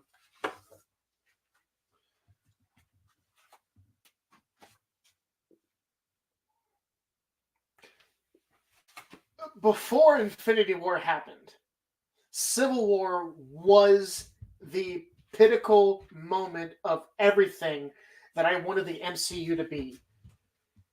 A big battle with characters and their powers that I didn't know that they were going to pull off, that they did, and in spectacular fashion. And the dialogue of each character was going to be exactly what you thought that they would have on the big screen. Much like when we all read X-Men comics. And then you saw SKIT when Wolverine would go berserker. Then you heard it in the first X-Men. Like, yeah, that's exactly what that sound would be like. That's how T'Challa would talk. In my culture, death is more of a stepping off point. It's not an end. But now that he's dead, I am the Black Panther. Don't bother looking for Barnes, Miss Romanoff. I'll kill him myself. That's exactly how T'Challa would talk. An angry T'Challa. What Peter was saying during the fight too. You guys ever seen this old movie, Empire Strikes Back? When they tie the cables around the big walking things, and that's how they take down giant Ant-Man, which that was insane to see. Rhodey is flying off, and here goes giant Ant-Man, and he captures Rhodes. Oh my God, you gotta be fucking kidding me. That was a great moment, man, to see Giant Man on the big screen. Dude, that was so cool to see. Age of Ultron has great moments.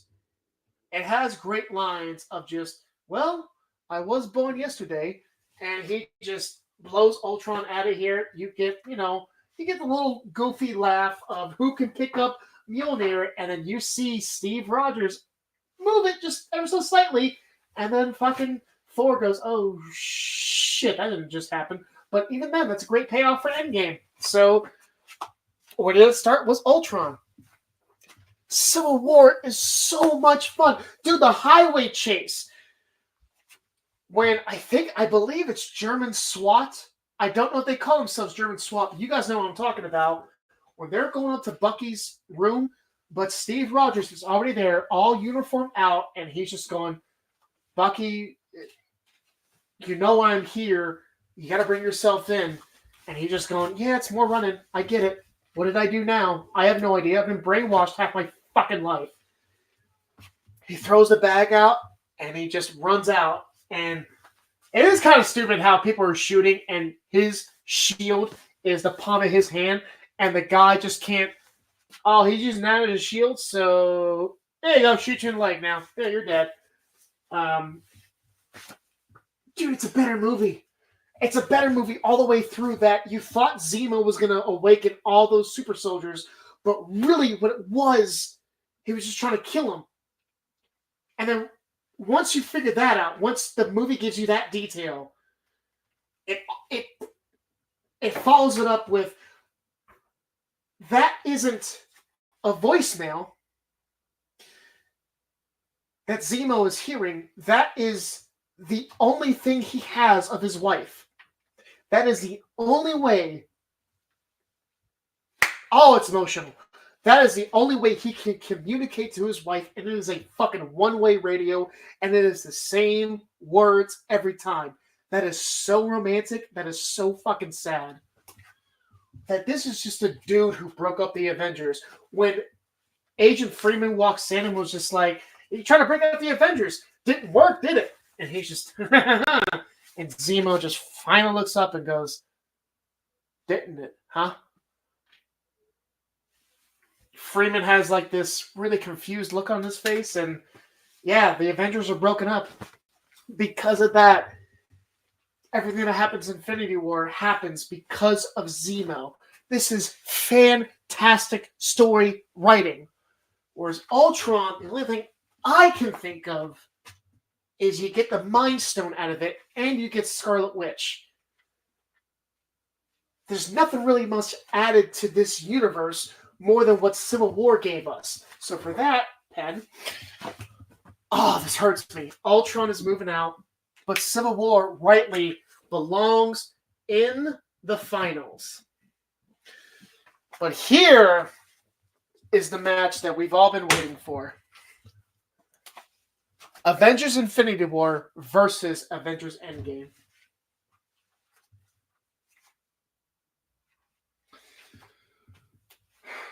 A lot of people are going to say that Infinity War is the better movie, and I will agree with them. It is the better movie on paper. Just watch, just put in or stream Endgame. It opens up with a very, very... Both Alex Silvestri scores, by the way. Both Russos. Let's get that out of the way.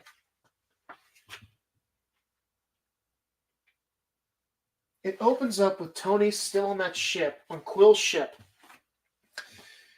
talking to his helmet saying, you know, we did all we could. Or no, excuse me. It has the... I just watched it last night. I should know this. It has this Guardians soundtrack-esque song to it. I have no idea what the song is. But it fits in because you have a Guardian right there, Nebula. And it's Tony and Nebula playing just... I don't think they're playing like traditional paper football. But, you know, they're kicking it at least. And that's fun. And then it moves right into... He's at the cockpit. He turns on his recording device on his helmet. And he's obviously talking to Pepper of just, you know, when I drift off, I did all I could do. We relined the cells, whatever. We did something to the ship, to the engine ship's engine, to where we gave ourselves 48 hours of oxygen. Now I don't know if Nebula has to have oxygen. But Tony does, and Tony's obviously the one we give a shit about. At least for me.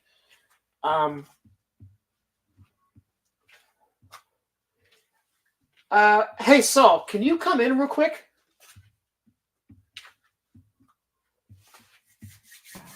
Yeah. I can't hear you. No. I mean, you're very low. You were perfect, and now I can't hear you. Okay, sorry. Can you just banter for like 2 minutes?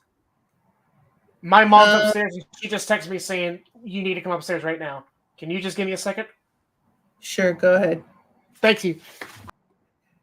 Folks, let us know what you think.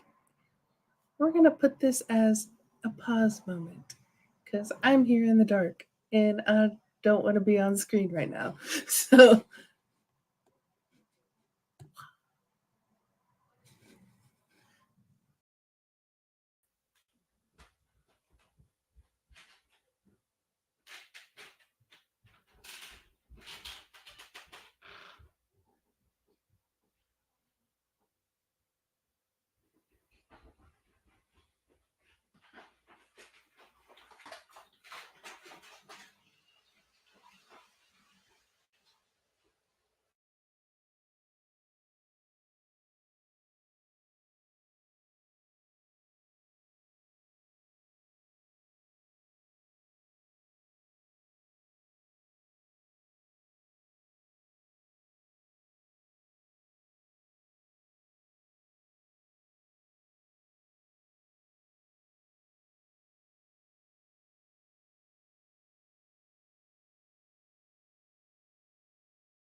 There we go.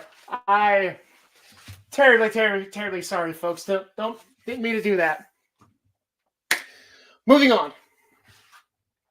You see Tony there talking to Pepper through his Iron Man mask of just saying, I'm gonna drift off, and when I drift off, I'm gonna think of you. I honestly do not think he gives that performance and does not get Strand from Oppenheimer. And if that doesn't sell you, when he lands and Captain asks him, so you fought him, who told you that? I didn't fight him. He threw a planet in my face. That's what happened to him. And then Captain asks him, like, just why are you doing this, man? I know you're just trying to do the job, and the job comes first. You can't put feelings in front of you, but you should have an idea, which I'm thinking Steve does, of just don't put emotions in this after what Tony has been through. You got your ass kicked and you went home. He got his ass kicked and had to be flown into space, losing his basically intern, his superhero intern, his son, his surrogated son. But he's floating off into space with basically this alien that he has no idea if he's going to live and die.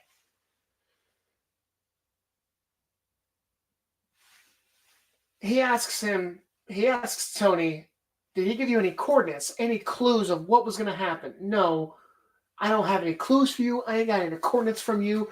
You said that remember I said that we needed a suit around the world. I said that, right? And then you said, if we're going to lose, we're going to do that together. So you take this. I got no coordinates for you. I got nothing for you. Liar. Take this and you put that on and you run and you hide.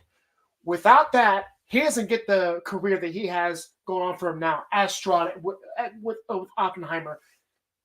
A lot of people say he got snubbed for that performance, what he gave in Endgame, and I could not agree more. That death scene is the best death scene that we got in the entire MCU. A lot of people are going to say Infinity War is the better movie. You can make an argument for saying that. However, we lost. You leave the movie feeling hopeless. Whereas in Endgame, you feel this just joy of this rejuvenation of life, of just, holy shit, we won, we did it, we got it, guys. It's still a very hard one, but let's talk about the goddamn Hulk, though, because the Hulk doesn't even come out in Infinity War. He's trying to, Bruce is trying to, just summon him, and Tony Stark is going, dude, you're embarrassing me in front of wizards. You can't be doing that. Not even that, but that great line of, Mr. Stark, who's this guy? He's from space. He came to steal a necklace from a wizard. That's great shit. He doesn't come out then, and he doesn't even come out in Endgame. You made him to Professor Hulk. I was really looking forward for him to be World Breaker Hulk, that I really thought when he saw that Natasha could not come back, you had to give a soul for a soul. That was going to set him off. If not that, then sometime in the battle. It's not about him, because if that does happen, I understand. It now becomes a Hulk moment, and if that is the factor of why they won, then that is a Hulk movie ending. They did that. You can make the argument that maybe Captain Marvel did the same thing, but did she, or did she just take on a spaceship and just help prevent Thanos from snapping his fingers? She was needed in that battle. She was absolutely needed. Infinity War has those two great battles. I still think that the battle of on Titan with the Guardians, Strange, Spider-Man, and Iron Man versus Thanos is the greatest battle that we have gotten. It's over the Civil War battle. It's over the Civil War airport battle. It's better than the upstate New York Avengers like finale battle, just because you get to see Strange and all, like, you never saw Strange like that, just like you never saw Iron Man just like that. And there's a key factor of why I like Iron Man the way he makes his new suit, because in Civil War, Ant-Man becomes small, gets into his suit. So Tony, just like always, learns from his mistakes, and now it is skin tight. Before he presses the what's it called? Before he presses the his the activating button to let the nanotech take over, he pulls the strings on his suit, which makes it skin tight, and now there you go. There's the entire Iron Man suit for you. So he learned his lesson of nothing can get inside now. But it is funny that back in Infinity War, when the Guardians are going on our nowhere to stop Thanos from getting the Reality Stone, you see Gamora there, and it's really a fake Thanos, but she kills Thanos. What's his blood? It's purple. Probably because Thanos has never had to see his own blood. That's why on Titan, when Tony does that awesome move of stomping his foot down on Thanos' hand, turns around with all of his repulsion, with his big-ass hammer hand, bam! And then he just goes, huh, all that for a drop of blood? I'm thinking he's not only making the joke of just all that for a drop of blood, but also, oh shit, it is red. That's fucking cute. Didn't know that. Yet Gamora's is green, which that is a better one. It's okay. To get the Soul Stone, you must sacrifice something to get something, right? It's a great scene. It's a fantastic scene. You wanted something, Dad, and the universe told you no. Oh, really?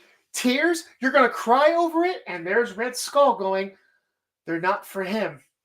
And I can't think of this because I lost a daughter and I have a beautiful little baby girl now. And he grabs Gamora and he knows what he has to do and he doesn't do it. This dude is the epitome of sacrifice. Throws her over, gets it. Doesn't think twice about it, but he does hesitate and he cries. Now, jump over to Endgame, where there's now a redeemed, I think, by this point, a redeemed Hawkeye after he became Ronin, and Black Widow. Which one's going to go? That little battle of both of them trying to stop the other one of going. I honestly think it was a better idea for letting Black Widow sacrifice herself. Not of how they did it, but the fact that Hawkeye lived. I thought that was better. He's the one with the family. She has blamed herself numerous times on many occasions that I have ripped out so much of me that I can't be the person who I want to be now that I'm getting older. I want a family now. I know all you guys are my friends and you're my family, but I want my own thing. And I can't have a normal life because of what I did to my body. And growing up, living with an amazing woman who's lost a child and then given birth to two wonderful kids, I could never understand that, but I get it. So I think it was the right choice of, I must do this because I'm not punishing myself, but redeeming my life. Because I probably took away, and this is Black Widow's inner thoughts, I probably took away the life of my child that I'll never know. So to balance that, I gotta give away my life. And what do I get out of it? My friends have a better chance of not only getting this stone, but a better chance of winning. It's the same music. It's the same chalk outline, a dead pose as Gamora and Black Widow at the bottom of that big-ass tower or cliff, whatever. It's the same blood splatter. It works better in Endgame. Yes, Infinity War had to set it up first, but it works better in Endgame. So there's another reason why Endgame just is better. Even though I said the battle on Titan is the best. Yes, But the story mode, not the battle itself, not the moves, the story of how the battle is an endgame, where you have 2014 Nebula helping Thanos and his army come through, and all he does is he tells Nebula, go out and go get the stones. I'm going to jab my sword here, put my helmet on the sword, and I'm going to wait. Captain and Iron Man get together. They go out. Thor's just there. And they ask Thor, what's he doing? Nothing. Just sitting there. And he says something along the lines of, he fucking says something, and Thor, they answer him, and Thor says, good, we kill him proper this time. And I'm so glad when both of his weapons come to him and the lightning hits him in his outfit change, he doesn't slim up. He stays that like bulky, presence right there. I thought that was great. Which, by the way, what a fantastic way to display depression of this amazing hero who just failed time after time after time. Any one of us would have delved into a deeper depression of what that guy went through. Lost his best friend, lost his brother, lost his home, lost half of his people, and now lost his hammer the week before, lost his father. So much of this sorrow that, who wouldn't dive into that state of mindset of, I can't do anything right.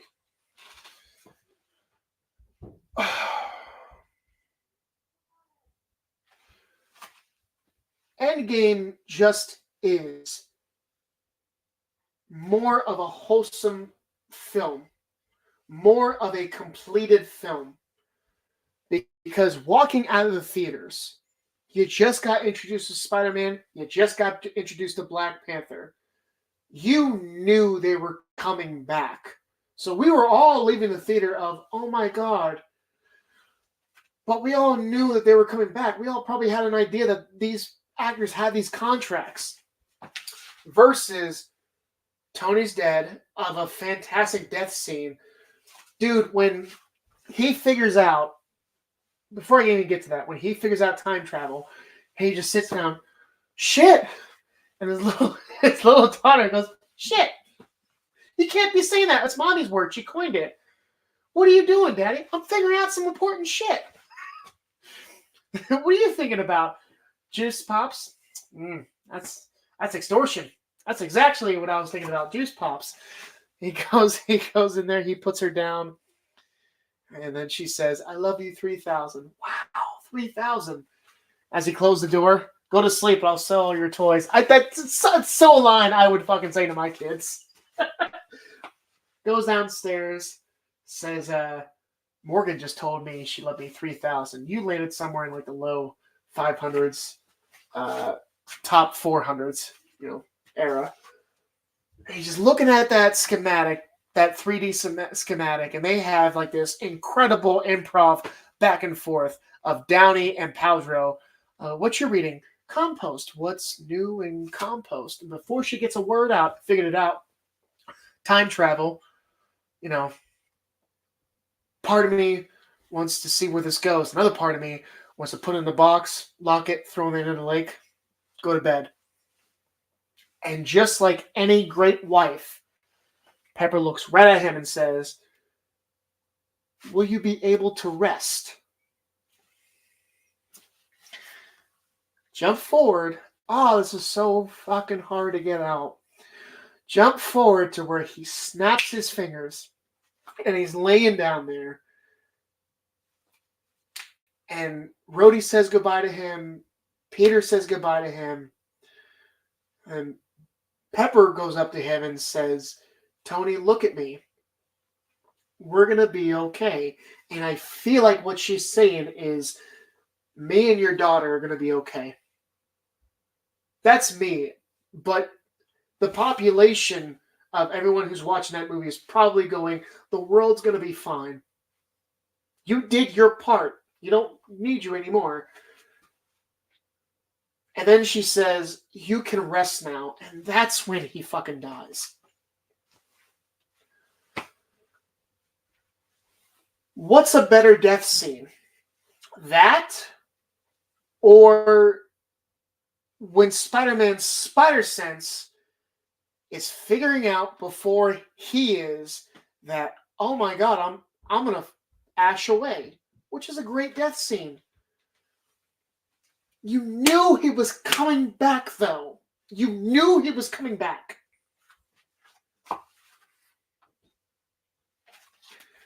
Endgame is such an incredible fucking movie. I can watch it over. I just watched it last night and had a blast with it and had when fucking Captain America. How could I not mention this part? When Captain America catches Mjolnir. Everyone wanted that to happen. It's just like, holy fucking shit, yes. Not even that. But Portals, another great score song done by Silvestri. When all you hear is on your left, and then you see all these portals opening up, and that beautiful music. Not only that. Speaking of Silvestri, a real hero with Stark's funeral is the most beautiful piece of the entire MCU, probably out of any film that I own. That is a fantastic fucking score. I mean, it's fucking Silvestri, for Christ's sake. This guy made Forrest Gump. He made fucking Back to the Future. He made Predator, for God's sake. So, of course, he just knocked it out of the park. No one else could do that job. And he made the Avengers theme song.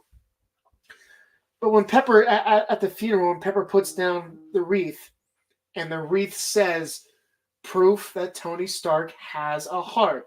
The first thing that he had back in Iron Man, another thing from Iron Man all the way to Endgame that has a complete circle. This film just does so much to me that Infinity War just doesn't. Where I'm sometimes, when I watch Infinity War, I'm sometimes just diddling with my phone, but every second of Endgame, I'm locked in. The first part, the first thing you hear, kind of like of how they both end, but the first thing you hear of Infinity War is a SOS from the Asgardian ship. Or, excuse me, is it an Asgardian ship, or is it just a ship they found for the Grandmaster's dock? But anyways, it's for sure an Asgardian sending out an SOS. The Guardians here, Guardians of the Galaxy here, and it's that really ominous music. It's Thanos' music, and he's killing everybody. And that is how it ends, too. He's killing everybody. Whereas the start of Endgame is Hawkeye and his family, and he's sitting up his daughter's feet. There's a close-up on his feet, and you still see the ankle bracelet. And, you know, hey, what do you guys want in your hot dog? Ketchup or mustard? Or mayo or mayo mustard? We're like, 2 mustard, please. And even like the little boy's like, how about ketchup? You know, Linda Cardellini says, or Laura says something like, all right, guys, food's ready. All right, we'll be over there. Come on, little Hawkeye. And she's gone because you just saw the dust over there. He firmly turns around. The 2 sons and Laura's gone. If you notice, you may hear thunder once he realizes his whole family's gone. What I like to think that is are planes and helicopters and trains crashing because pilots are just gone now. They're fucking gone. It's a brilliant little unnecessary tidbit of a film that you don't need, but I'm so glad that it's in there. Stuff like that isn't in Infinity War. Infinity War, and this might be foreshadowing for this list, is a glorified Civil War. I know what's moving on. If it was Civil War versus Infinity War, it'd be Civil War. It's not. It's going to be Endgame versus Civil War. Infinity War is fantastic. It's a great story about Thanos.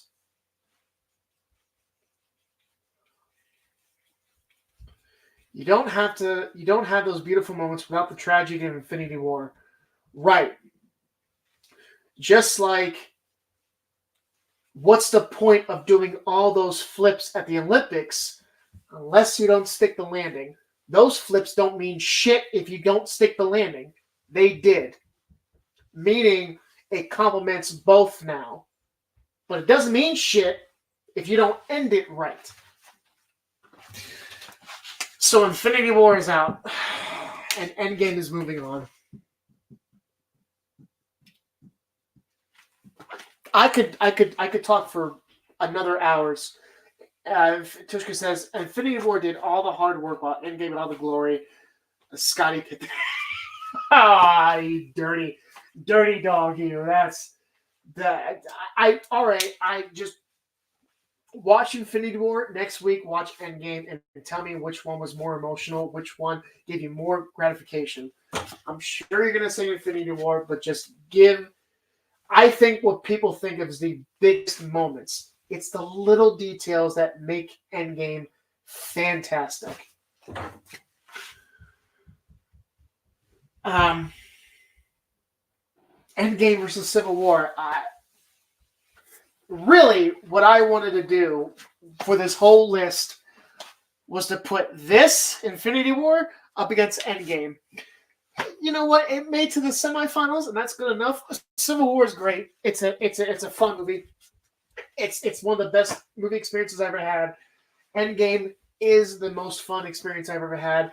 I'll never forget that movie experience. I'll never forget the 5 times after I kept going back to the theater, or how, and I've counted the 12 times I've watched it here on my 4K player. Every time I watch it, it's like the first time watching it. The only difference is I know what's going to happen, which might make it better of a movie because I'm still getting the same reaction. It's fuel, it's my Hanukkah. It's only supposed to last for 1 day. It's lasting for 8 nights. It's such a fantastic movie, and I can't talk more about it. For this incredibly long bracket, Endgame's taking the winner. Oh my goodness. Thank you. Thank you, everybody who has been here with me for this 2.5 hour journey. I try to make it as quickly as possible. This was so much fun. I promise you, nothing, if I continue doing the show, if they'll let me, nothing will be this long again. That's what she said.